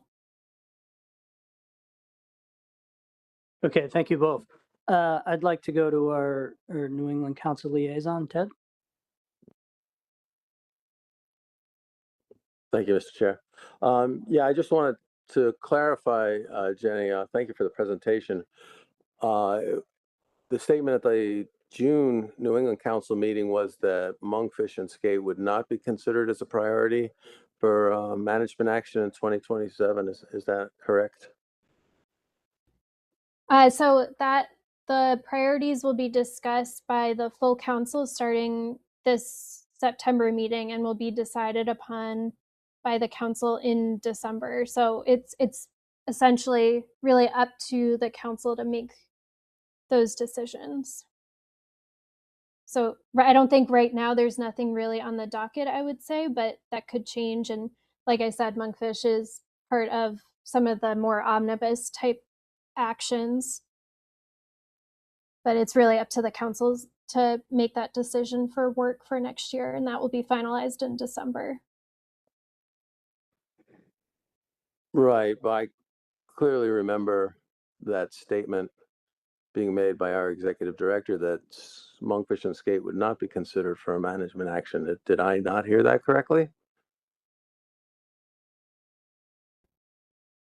I think it'll be really up to the councils to finalize that. Like I said, there's nothing really on the docket being planned right now for next year, but I've seen priorities kind of shift, or ideas for priorities shift throughout the year. But I guess if I were a guessing person, I would say a dedicated monkfish action isn't really being planned right now. Although, like I said, we're still in the beginning stages, and I'm just staff, and it's really up to the councils to decide work priorities for next year, and that will be finalized in December. Okay, thanks for that, Jen. My understanding, and I don't think I was unique in having that understanding, was that it would not be a priority. And I just thought that should be brought to people's attention. I think this is a fishery that hasn't been managed in about 10 or 11 years. Permits in the fishery have lost about 60 to 70% of their value. When we stopped managing in 2016, they were worth about 80,000. If you can sell one now, you will get about 25 to 30. The broker at a Thurn told me that they hadn't sold a monkfish permit standalone in many years. He couldn't remember the price, but it was roughly around 25,000. There's a lot of work to be done in this fishery. As I've expressed before, I have a lot of regrets about my motion last year on priorities, but I think it's important that this fishery be managed when it's facing such struggles. And there's a lot of good suggestions that are on the table now and have been on the table for about a decade. And I look forward to the New England meeting in September. I know this is important to Mid-Atlantic Council and fishermen, and I think this is a fishery that needs work and certainly deserves it. It's been waiting a long time. Don't disagree. Thank you, Ted. Appreciate that. And thank you, Jenny, for the presentation. With that, I think we can move on to our next agenda item, which is the 2027 chub mackerel specifications. I'll give Julia a chance to get to the table here. So we're getting a little bit closer on time, I think. Julia, whenever you're ready. All right. Good afternoon, everybody. So for this presentation, we're just reviewing the 2027 specifications for chub mackerel to consider if they warrant revisions. Let's see if I can figure out the clicker. So this presentation, I will cover a review of what we can say about stock status.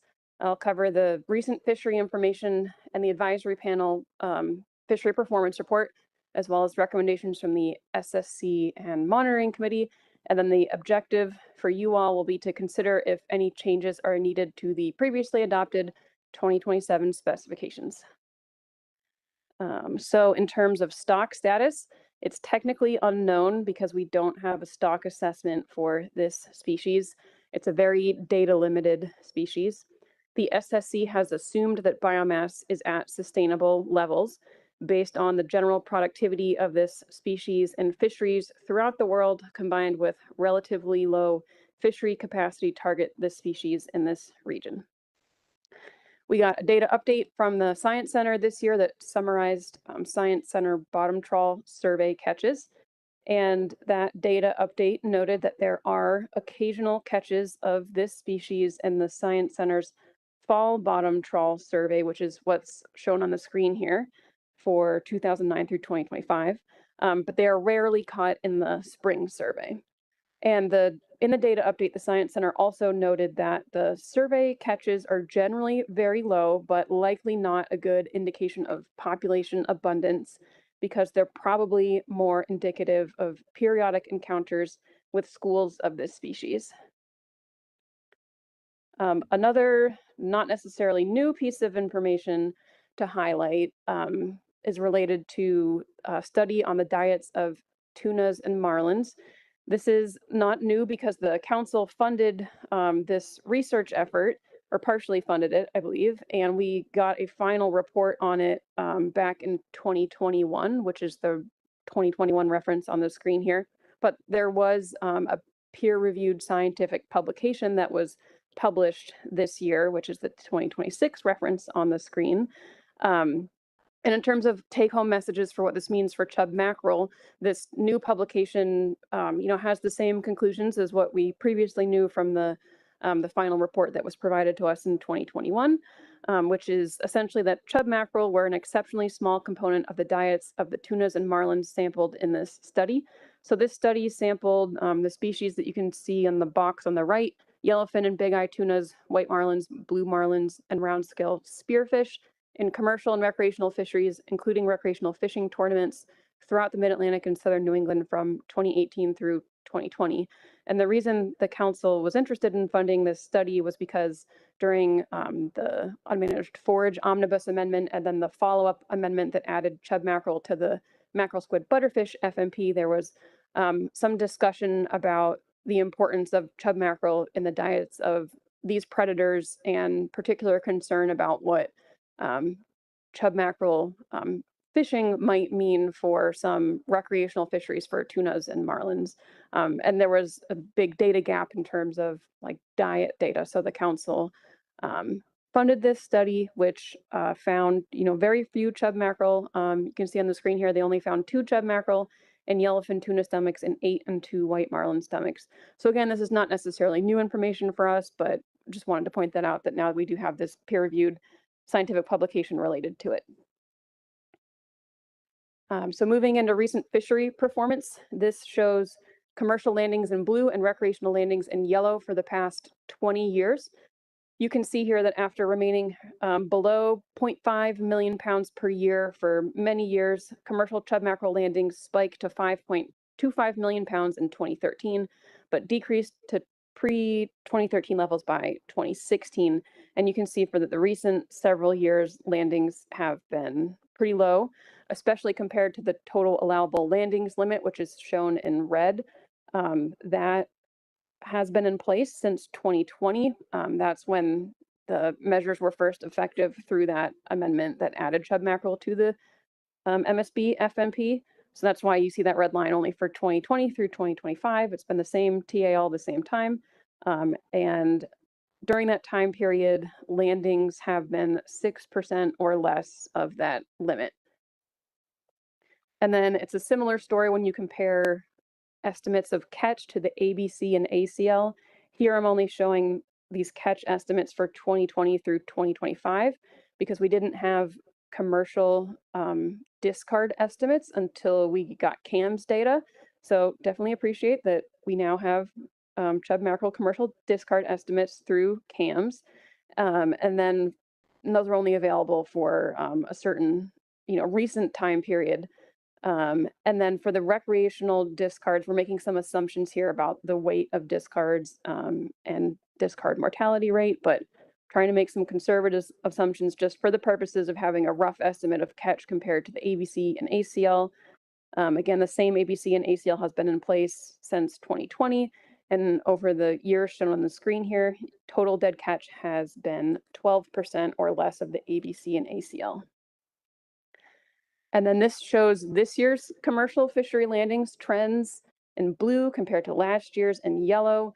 You can see in both this year and last year, far below the quota, very slow pace of landings. So far, there's been about 83,000 pounds landed. This is with data through last Thursday, reported through last Thursday, and it's less than 2% of the quota. So there's still more of the year left, but just so far it's looking like this year's commercial fishery is pretty similar to the past several years in terms of not much in the way of landings. So a little bit of background summary information to provide some context to those landings. We've heard from folks involved in the fishery that in the years with the highest landings, so especially 2013, when there was that spike in landings, that was the result of a few vessels targeting chub mackerel. And these are vessels that would normally be targeting ilex squid at this time of year. They're both, more of like a summer, early fall fishery. But in 2013, there was not a lot of ilex around, but there were a lot of chub mackerel around, and some dealers were willing to purchase chub mackerel. So a few vessels went out and targeted them, and it was kind of like an alternative to the ilex fishery. But these vessels, in more normal years are focusing on ilex and other species, and they're not normally targeting on chub mackerel. Some other summary information based on the most recent 5-year average is that, in general, they're a pretty low value species, about an average of 42 cents per pound on the most recent 5 years. Most of the landings are coming from bottom otter trawls, and then most of the landings are coming from June through October in the commercial fishery, because this is considered a warmer water species in our region. And through talking with folks who are involved in this fishery about, what are the landings in the commercial fishery used for, there is a human food market. There are bigger fisheries for this species in other parts of the world, and also for a closely related species. So I can get cans of chub mackerel in my own grocery store in the middle of Delaware. It's probably maybe the Pacific species, but there is, just to say, there is a market for human food, and they're also used as bait in other fisheries. Some summary information for the recreational fishery. This is showing MRIP estimates of harvest and discards in numbers of fish for the past 20 years. You can see that from 2018 through 2024, there was a higher catch than in the other years shown on the screen here. There is a big drop in 2025, which is, I thought was interesting and surprising when I saw it. We haven't really dug into this to see if, there's anything in particular going on with the data, but we did hear from one advisor saying that 2025 was a colder year, so maybe that influenced availability. The years with the higher catches, we don't necessarily think this is like a big increase in targeted fishing effort, for example. We think this is at least partially driven by improvements in reporting. I've said this to you all before. You might remember from prior years, but there was a certain time period where the trainings for MRIP samplers, they have a core list of species that they're trained on. And in our region, there was a certain year that chub mackerel were added to that list of species. And we also worked with Garfo to send out these ID guides for commonly confused mackerel and tuna species, which hopefully that helped. We have a lot of these left over, and I put some out in the hallway if you want to grab some and share them with your friends. They're printed on this nice waterproof paper, so you can take them out on the water with you. Some other summary information about the recreational fishery. On average, over the most recent 5 years, most harvest is occurring in New York, followed by Rhode Island and New Jersey. About half of the catch is coming from the private and rental mode, followed by 37% from party and charter and 12% from shore. Those proportions do vary a lot year to year, but this is just the 5-year averages. Most of the harvest is coming from July through October. Again, it's a warmer water species, so they're around during the warmer months in our region. And from talking with advisors and other stakeholders and public comments, we know that there is some amount of recreational targeting of chub mackerel. So we've heard from a few for-hire captains based out of New York and New Jersey that they do sometimes go out and target chub mackerel. It might be a little bit more of like a niche fishery. It's not a ton of vessels that are doing this, but some people definitely do on occasion go out and target them because there's something to catch, and it can be a fun experience for their customers. And that we have heard in the past that there's also some amount of recreational harvest for use as live bait in other fisheries targeting species such as marlins and tunas out of Maryland and Virginia in particular. So this year for the advisory panel fishery performance report, we only had one advisor speak to chub mackerel. This advisor requested that the council or the SSC and the council increase the ABC for 2027 and beyond. This advisor, the rationale they provided was that the stock is abundant and widespread and persisting in this region. This advisor said the current ABC is conservative and hasn't been sufficiently reviewed. This advisor also noted that there hasn't been a directed commercial fishery in recent years because it's not worth the fuel costs to go out searching for them. But if there was an increase in the total allowable landings limit, that could help encourage a bigger directed fishery in the future. And then again, this advisor pointed out that maybe that low recreational catch in 2025 was influenced by those colder water temperatures. All right, so next, moving through all the specifications that we're asking you to review. Everything in this flow chart has been unchanged since 2020 when these measures were first implemented. And last year you set specifications for 2026 through 2028, just maintaining these same specifications. So at this meeting, we're just asking you to review 2027. But starting with the ABC, the SSC reviewed this during their July meeting, and they recommended no changes to their previously adopted ABC, which is about 5.07 million pounds. They did acknowledge that, this one AP member did request an increase in the ABC.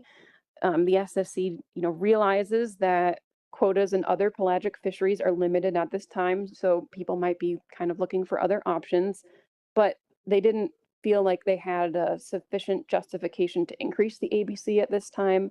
There was also some discussion of, recent catches have been really far below this ABC. So the SSC didn't, really see that there was any new information to contradict their previous ABC recommendation. So they left this unchanged. The next step in the flowchart is the annual catch limit, which is set in a unique way for chub mackerel, because when the SSC first adopted this ABC, they agreed that it should apply to the whole East Coast based on what we know about the kind of like migratory patterns and distribution of this species. But the council did not want to set management measures that would apply in the South Atlantic. So the way that the council decided to make those two things work is to subtract a buffer for expected South Atlantic catch from the ABC, and then everything below the ABC applies to Maine through North Carolina. So the buffer that's implemented is about 38 metric tons, and this was set, through that amendment, Amendment 21, and it was based on looking at the data that we had available at the time for South Atlantic catch and trying to create a buffer that was conservative, like higher than recent catches, just to make sure there was plenty of wiggle room there. And so each year we review what information is available on South Atlantic catch, and it's always shown that catch has been below, like a lot below this buffer, but that's the intent of the buffer. It was intended to be, large enough to cover any fluctuations in catch. And so the monitoring committee reviewed this and recommended no changes for 2027. The next step is to subtract or not a management uncertainty buffer to get to the annual catch target. And when the council first adopted the ACT for chub mackerel, you agreed to subtract a 4% buffer from the ACL. And this wasn't based on any quantitative analysis. It was just something that at the time you all felt was sufficient to cover any management uncertainty that might be relevant for this species. And you've reviewed this each year and never recommended any changes. This year, the monitoring committee, also agreed just leave this unchanged as well. And then the last step in this flowchart is to subtract a buffer for expected dead discards to get to the total allowable landings limit. This has also been unchanged. Everything on this flowchart has been unchanged since it was first implemented in 2020. The monitoring committee recommended no changes to this as well. It's a 6% buffer. It was originally based on an analysis of Northeast observer data. This was set originally before we had the CAMS discard estimates that are now available. But this is not something that necessarily needs to be updated each year based on updated information, and the monitoring committee didn't think there was any problems with this buffer right now, so they agreed to leave that unchanged. And then this slide summarizes all the other management measures that can be modified through the annual specifications process, which includes a 40,000 pound commercial possession limit after 90% of the total allowable landings limit is projected to be landed, and then a 10,000 pound limit after 100% is projected to be landed. We haven't come close to triggering either of those, so it's been kind of a non-issue, but those measures are there as kind of like an in-season proactive accountability measure to prevent overages. There's no recreational possession limit, and there's no commercial or recreational fish size restrictions or restrictions on gear or open and closed seasons. The reason for that is that the council, in the past has noted that chub mackerel fishing effort is controlled by other factors, and that there's nobody out there like highly specialized in targeting chub mackerel in our region. So these are mostly vessels that are fishing for other things that have their own restrictions, and that in the past you've agreed that those restrictions in other fisheries are sufficient to also constrain chub mackerel catch. So the monitoring committee recommended no changes to any of those as well, which brings us to this final summary slide of this is the whole package of everything that I just walked through. And your objective is to consider if any changes are needed to any of this for 2027. The SSC, the monitoring committee, and staff recommend no changes. So if you agree with that recommendation, you don't need a motion or anything like that. Just agree that no changes will be made. But it's up to you all, and that's all I had, and happy to take questions. Great, thanks, Julie. Appreciate that. So well, I'm going to go into both questions and comments, considering this is, as Julia pointed out, a review on whether or not we feel we need to, for any reason, change course. I am personally going to start out with a shout out to the Diddons. I think that, we're very fortunate that there isn't an inshore species of any type of fish that they haven't caught. So stock footage is always available.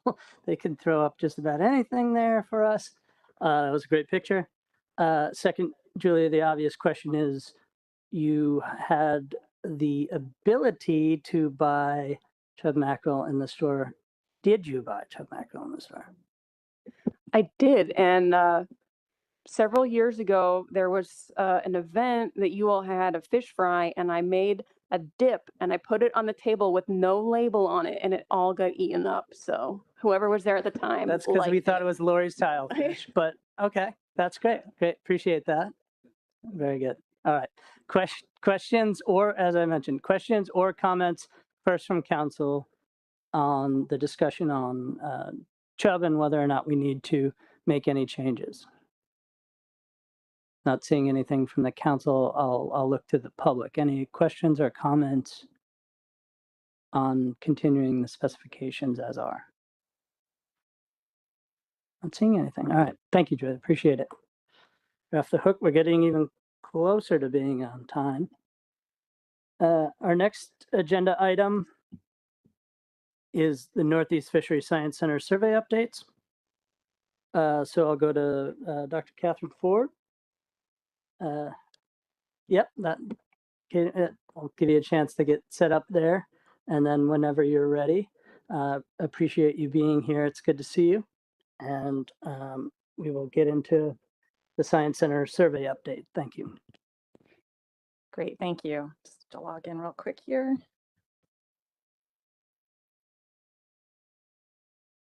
Let's see. Okay. All right, thank you, everybody. Ending that last talk with talking about snacks makes me always a little nervous. Try to get between you and a meal is always scary. So thank you very much for having me. We'd love to be here. Mr. Chair and the council members, I'm very happy to be giving the Northeast Fisheries Science Center Fishery Independent Surveys update today. So this presentation was originally slotted for earlier in the year. I was going to focus on calendar year 2025, but I will provide some updates on 2026 as well for the survey season. We're at the tail end of our survey season now, so I can give you some updates as to how things have gone this year too. So for those of you who don't know me, I'm Catherine Ford. I'm the Population and Ecosystems Monitoring and Analysis Division Director at the Northeast Fisheries Science Center in Woods Hole. And I'll shout out, I think we have our bottom trawl survey lead online, as well as Dr. Anna Mercer, our cooperative research branch lead online as well. I serve as the Northeast Fisheries Science Center lead to the Northeast Trawl Advisory Panel, or NTAP. PMAD is a pretty big division. It includes several major programs, including fishery independent surveys, fish biology, marine development, advanced technology, and cooperative research. The last time we gave you an fishery independent surveys update was in February of 2024. So today I'll be talking about 2025, not so much the plans for 2026. I have some of the results from 2026, give you a quick update on NTAP and our regional industry-based trawl survey, and have a couple of other survey-related topics.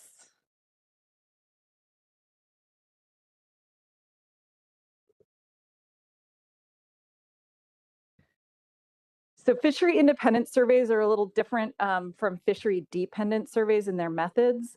FDD surveys work occurs during commercial and recreational harvest activities and are thus focused in time, space, and methods that are used by the fisheries. The fishery independent surveys use both research and fishing vessels. It doesn't mean that we don't ever use commercial vessels. We use both, but we're conducting standardized monitoring activities that are using gear and methods that are designed to address specific scientific objectives.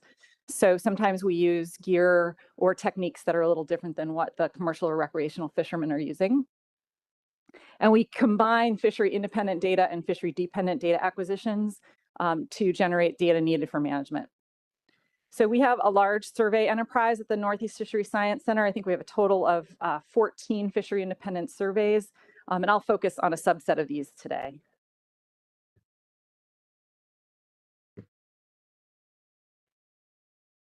I decided to start the presentation with our NEAMAP surveys, the Northeast Area Monitoring and Assessment Program.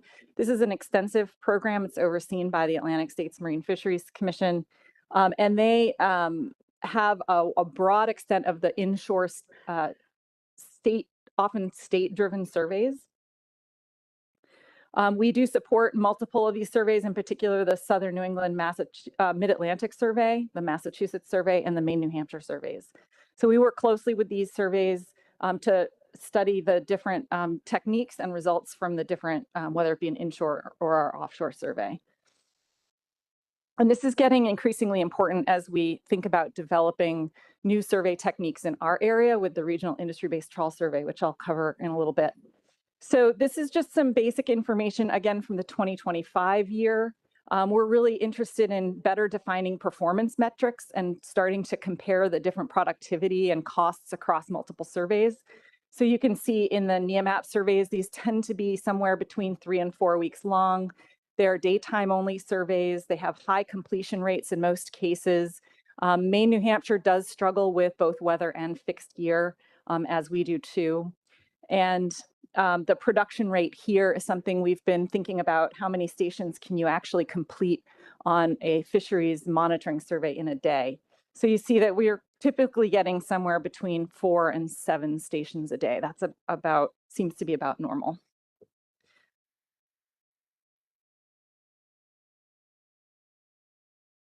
Oh, probably can't see much of this. Another survey that's under the Northeast Fisheries Science Center survey enterprise is our bottom longline survey in the Gulf of Maine. This survey was launched in 2014 to address sampling in untrawlable bottom.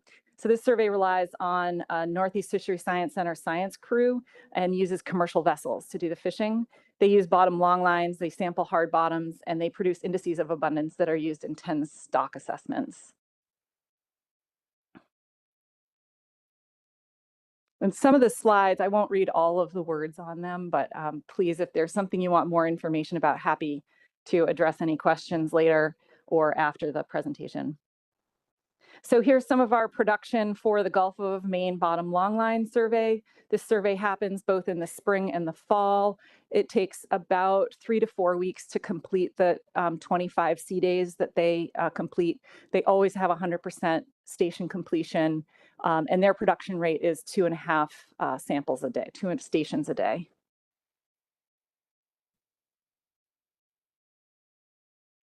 The survey we're probably best known for is our multi-species bottom trawl survey.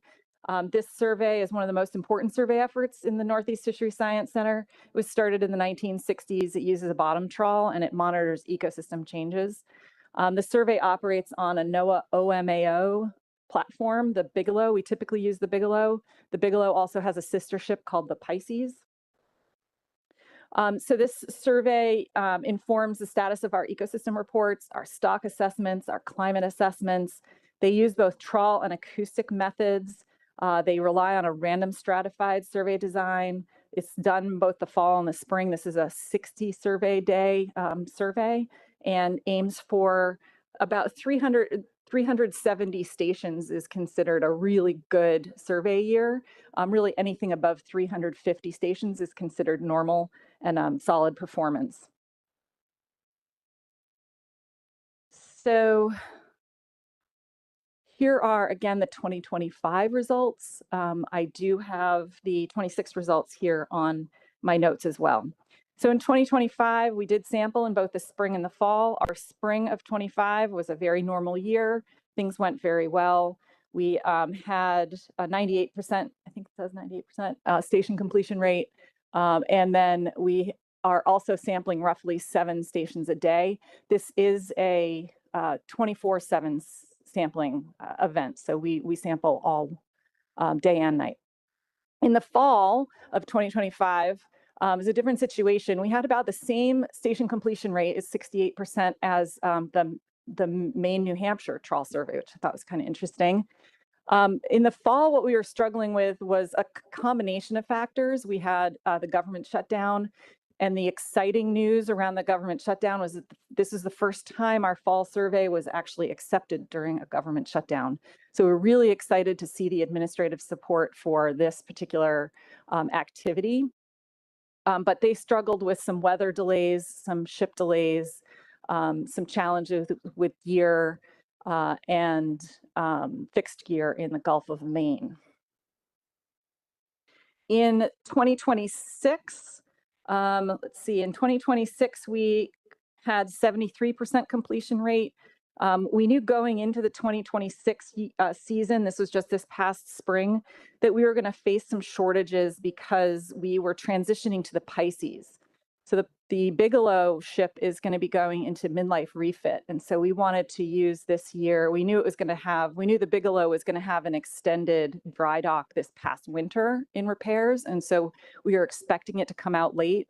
So we took the opportunity to last winter get the Pisces ready for a spring trawl event that involved overhauling the whole wet lab for the Pisces.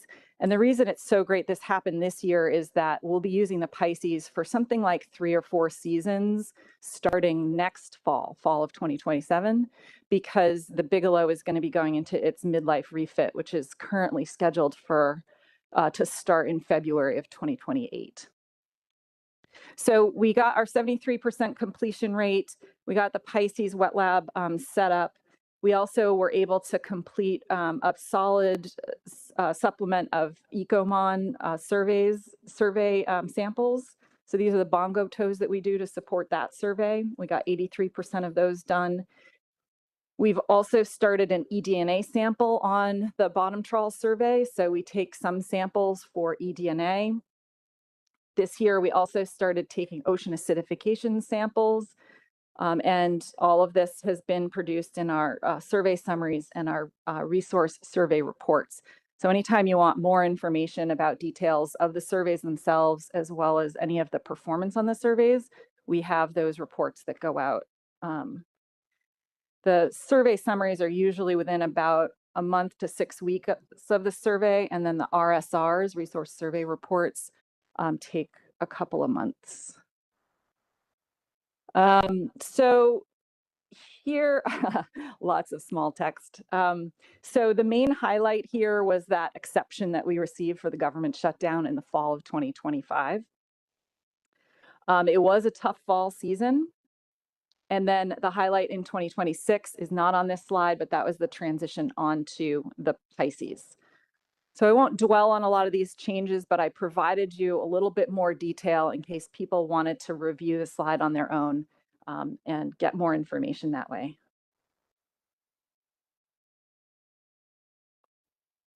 One thing we've been working on really hard is thinking through how to best make decisions when we know we need to drop stations. So there were two main differences between the fall of 2025 and the spring of 2026. In the fall of 2025, we didn't know we were going to lose stations. We went into that survey expecting to get the whole thing done, but we kept facing some delays. So we're trying to make sure that we spread out station losses. What happens, because this is a south to north survey, is we end up dropping a lot of stations in the Gulf of Maine. So we're trying to figure out ways to spread that loss out whenever we can. So this is a really positive year in terms of working very closely with PopDI staff, thinking about which strata, which species to focus on, and which stations to prioritize. Going into the spring survey, we actually knew we were going to have some station losses. We could predict them, so we were better able to spread out the impact of the unintended station loss. I do want to emphasize too that these station losses are not expected moving forward. Our target number of stations that we do on this survey will remain the same. Our target station is 377 stations. And again, we typically try to achieve more than 350.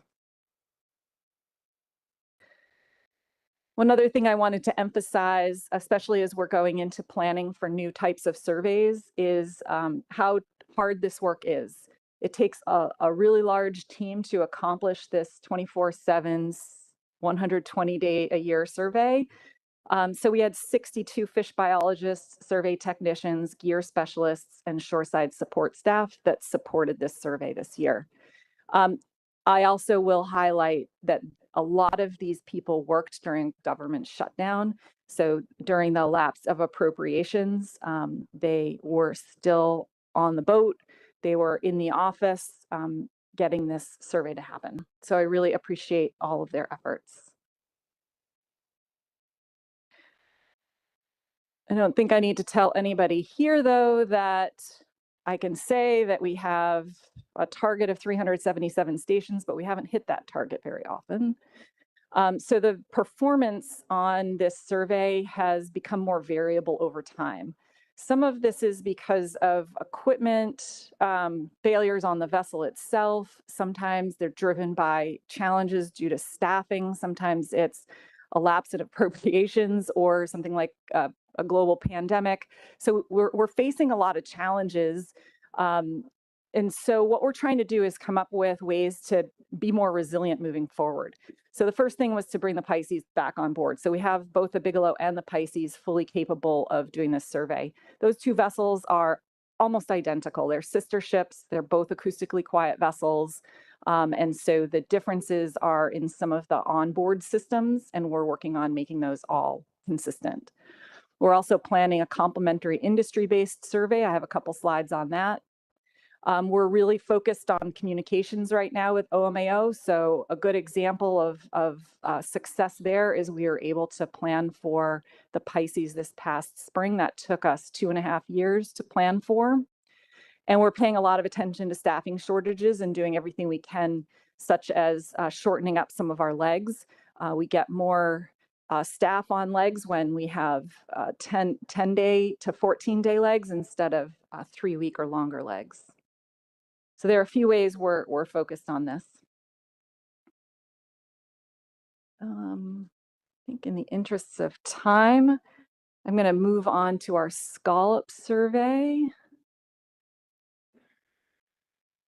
So our scallop survey is 2 surveys plus partner surveys. So we have a dredge survey and an optical survey, the Toad HabCam survey. These are conducted by the Northeast Fisheries Science Center. And then we have RSA funded partners that do dredge and optical surveys as well. We work with VIMS, CFF, what else is up here? Oh, SMAST and Maine DMR. We do the dredge survey on the Celia. We do the HABCAM survey on the Bigelow. That's relatively new in the last couple of years. And then we've also started to introduce long-range autonomous uncrewed vehicles that survey on vessels of opportunity. So this year, for example, they were on small boats. So this is results from our 2025 Scallops survey. In 2024 is when we started using the Celia on, and doing this survey on a commercial vessel. Before that, we were doing a combination HABCAM dredge survey. We decided to separate them out. This is a 10-day dredge survey. Targets around 170 stations. So when we're in the 150 to 170 station range, that's a great station completion rate for this survey. In 2025, they implemented the GRTS sampling. That was a major change for station allocation and focused on SAMS areas. So the strata were redrawn. In 2026, we sailed from June 19th to 28th out of Woods Hole, also on the Celia. In 2026, we did 166 planned stations. The survey area was Great South Channel, Closed Area 1, Northern Flank, and Closed Area 2 regions. And in 2026, our highlights included large numbers of seed scallops at nearly all stations in the northern portion of the Great South Channel, as well as presence of young cod at several stations. We also collected data on key scallop predators at every station.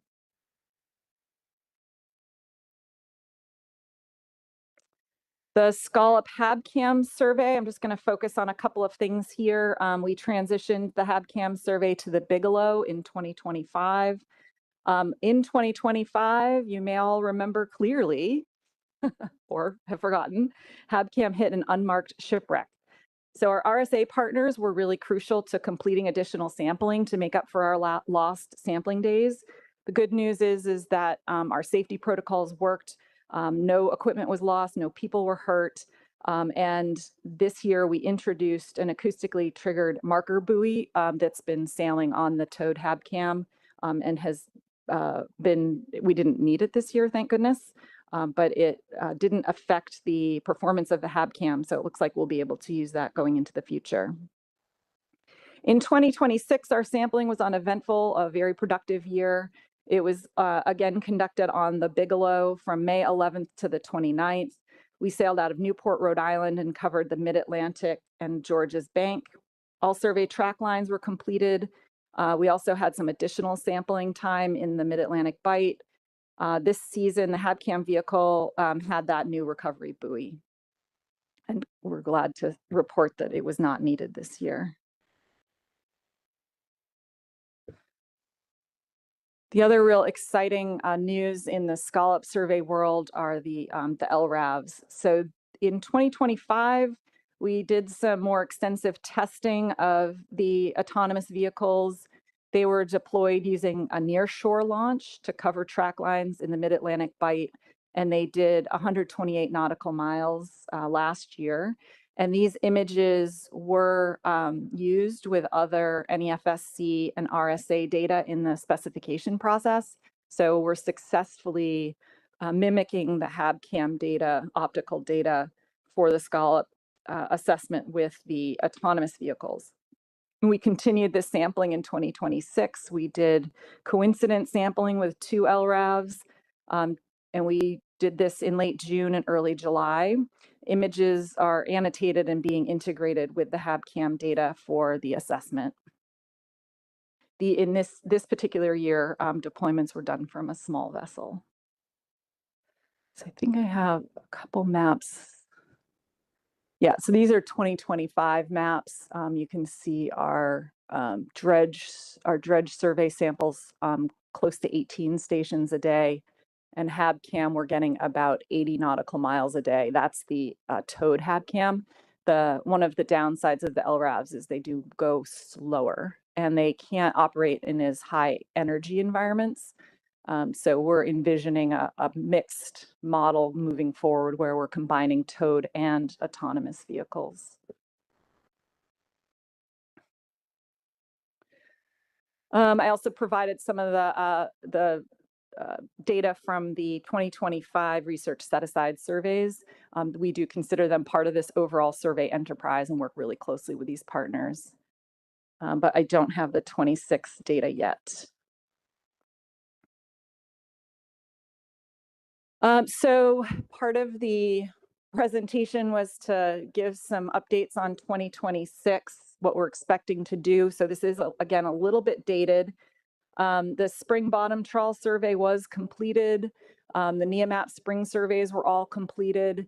Bottom longline survey was completed. Our coastal pelagic shark survey was not planned for this particular year, but it is being planned for next year.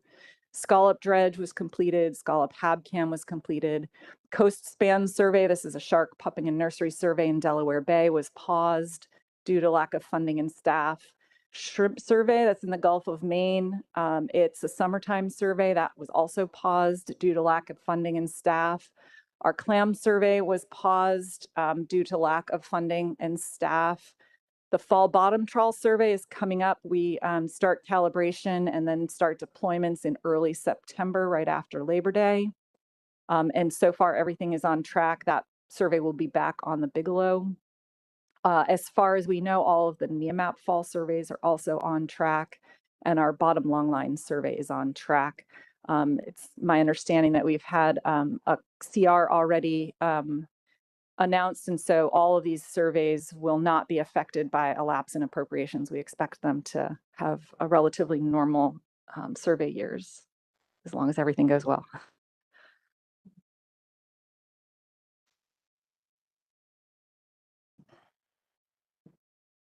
Ribbits is the regional industry-based bottom trawl survey. This is one of the contingency efforts, resiliency efforts that we have. We're working with the Trawl Advisory Panel, NTAP, to develop this survey. Its goal is to complement the bottom trawl survey to add resilience to the survey program. Another objective is to be able to operate inside of offshore wind farms, since the Bigelow does not expect to be able to tow gear inside of a wind farm. Here's the long-term goal: reduce uncertainty and increase accuracy in our resource assessments with the collaborative fishing industry-based regional trawl survey. Our survey schedule, we separated it into 3 phases. The first phase happened this past spring. It was a pilot phase. We used the Durana R on this phase, and it was a very successful survey. They were able to sample inside of wind farms. They were able to sample at the full depth range of our survey at the Northeast Fisheries Science Center. So it was very successful, and they're working on developing operating protocols to move forward into phase 2. Phase 2 is a little more effort in terms of the number of vessels. We're expecting to expand to 2 vessels. This will also be starting to purchase and make decisions about gear types that we want to be using and address some of the challenges we have in terms of data acquisition and management. We also are addressing issues related to biological sampling and the oceanographic sampling that we do, the bongo tows and the water quality sampling. This survey has been funded. We have $3 million to do this work, and right now we expect it to be in the fall of 2027. We were optimistic that we could get off the ground for spring of 2027, but it's taking a little time to get the money in place. And so right now we're expecting it to be next fall. The third phase is right now slated to be the start of a long-term survey. So we're hoping between phases 1 and 2, we've answered all the questions, and we're able to start a long-term survey in phase 3. That is not funded right now. And so this, start date timeline on that is not defined.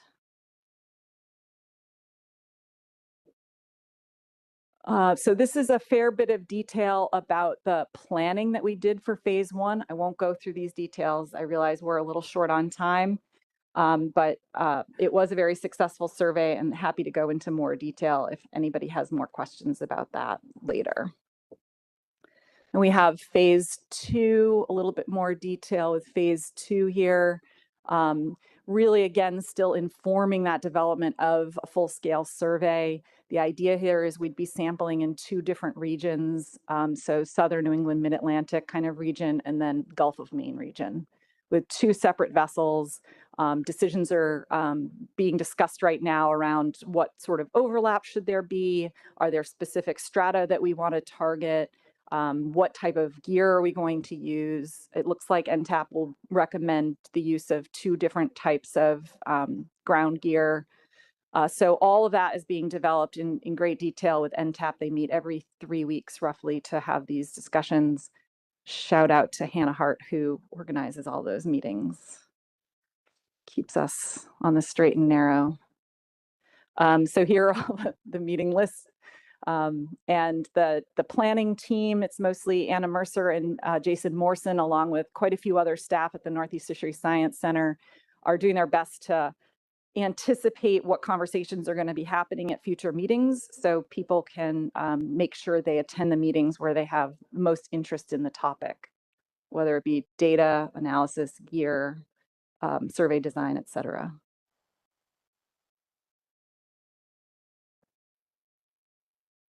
And then I have a long list of other survey-related updates. Let's see. This might be a leftover from 2026. So EcoMon is our plankton survey and water quality survey. They often go out on the Pisces. They can also sample off of the Bigelow. And we support some of their sampling with our bottom trawl survey as well. So spring EcoMon went out. They're also out right now doing sampling associated with a coral cruise that's out right now, but it does not look like they'll be on the fall fleet allocation plan. So right now, the October EcoMon survey is not on the calendar. We did do a bluefin tuna slope sea larval fish survey. This is the 2nd year, I believe, that was done. We're working on the Atlantic Mackerel Cooperative Research Initiative. A lot of the field work for that will be happening next year, starting next year. There's a workshop to scope out the herring study. We're also making plans to replace the Gloria Michelle, which is the ship that we have at the Northeast Fisheries Science Center that supports the shrimp survey in the Gulf of Maine, as well as the Massachusetts DMF NEOMAP survey. We're working on bringing both clam and shrimp back. So for the clam survey, we just put in a staffing plan and the budget for doing clam in FY 2027. So we've been getting a lot of attention on that survey, and we're really hopeful we have a good plan, and we're hoping that that moves forward. We're maintaining efforts to operationalize the eDNA sampling. We also want to expand that onto a couple of other surveys. The idea here is that we'd have it as a regular component of our fish and plankton surveys. We've done initial work using hook and line gear. I think some folks here are familiar with that work. That was focused on sampling hard bottoms in the wind energy areas. So that project is wrapping up. Final reports are being written now, but they learned a lot about how to use standardized approach to hook and line gear for sampling harder bottoms.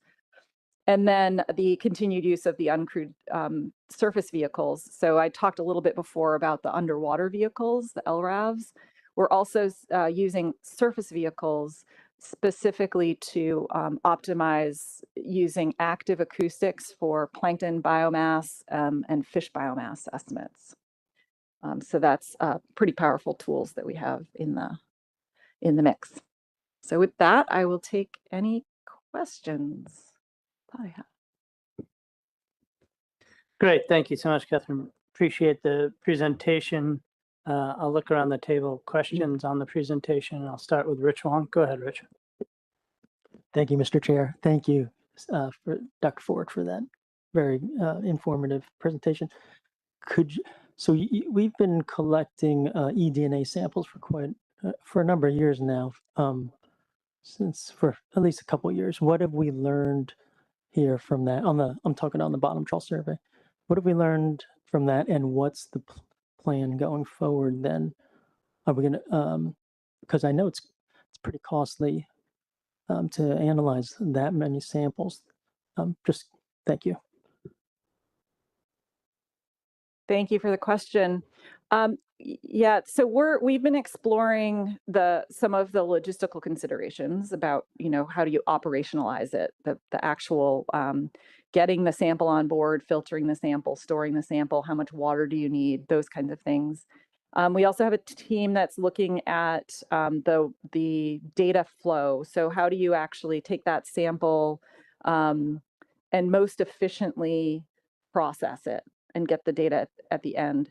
They've been focusing a fair bit on biodiversity. It's more about species composition right now. They're also looking at different ways to use either eDNA or other genetic techniques like epigenetics to examine things like age and growth, stomach contents, doing food habit studies and that sort of thing. So those are some of the avenues that we're pursuing. And I'd say we're being pretty thoughtful about the size of the team as well as the number of samples that we're collecting, reflecting the available resources to use these tools.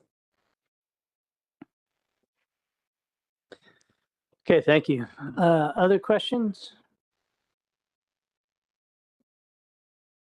Not seeing any. I think, I guess I'd be a little remiss. We had you start a little late. I saw a hand from behind you, but Joe, I may beat you to the punch here. We started you a little late because we had a very long discussion during Surf Clam earlier this morning, and concerns about the clam surveys operating again. And just to your very brief bullet, I don't know if you could expound a little on the potentials to bringing the clam survey back. Yeah, as the division director, I'm responsible for submitting staffing plans and budget plans, and both a staffing plan and a budget plan have been submitted for CLAM. They have been for a couple of years now, and I can say that this year I've noticed a lot more interest in how we really get this going again, so I'm pretty optimistic, hearing the right things, but I don't know at this point. Sure, understood. Okay, thank you. Other questions around the table?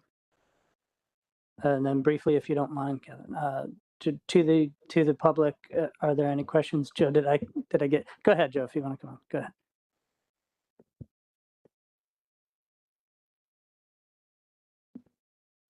Thank you, Mr. Chair. Yeah, you did sort of preempt me and beat me to the punch a little bit, but I did have another question. So first of all, Dr. Ford, thank you for the update on the CLAM survey. Of course, that's something that we've been advocating for its return as much as we possibly could collectively. Just maybe a thought and suggestion is when you are able to bring the CLAM survey back, is there any other operation that possibly could be piggybacked onto the CLAM survey platform? Of course, if there's another operation, it's another staffer, and space is always limited. And of course, there's a lot of different moving parts in different parts of the vessel with the CLAM survey than there are with others. But just a kind of an open suggestion, if there's any other type of operation that wouldn't get in the way of doing the CLAM survey, like a HAB cam or maybe DNA testing, that could take advantage that the vessel is already going that way. Is there any possibility of maybe piggybacking something else onto there? There's just a little bit of a selfish motivation, and that way it sort of makes it a little bit more resilient to future changes if there's other things getting done besides just the clam harvest or the CLAM survey. Sorry. Thank you. Yeah, thanks for that idea. I think that's a great one. We did scope out an eDNA component of the CLAM survey. And I was just speaking with somebody in the last couple of days about, what are the opportunities to use something like a long-range AUV off of other platforms? Can we, whenever we're going out on a survey, can we toss one in the water and have it do some sampling while we're doing the other work? So definitely open to those ideas. Thank you very much, and appreciate you entertaining those questions. And thanks, Joe, for the question. I don't see any other hands from the public. Well, I do actually. So Jim Fletcher, go ahead, Jim. Thank you, James Fletcher, United National Fishermen Association, and all of these surveys and everything that's supposed to be going on. Are you taking any information on the nano and microplastics that are in any of the areas on the bottom or in the mid waters or on the surface? Is anything being done to look at the pollution that's in the water where you're surveying? Thank you, James Fletcher, UNFA. Thank you, Mr. Fletcher. I'm going to have to phone a friend and get back to you on that. I don't believe so. I think our water quality sampling is focused on salinity, temperature, depth, eDNA, ocean acidification, but I will double check and get back to you. Yeah, I know for a fact the Science Center has Jim's number, so appreciate that. Thank you for the question, Jim. I don't see any other hands from the public. So to the council, you did it. That was day one. Great job. So that is the agenda concluded. We had talked about our friends from Iceland maybe representing, but I think I would like to stick with Plan A, folks.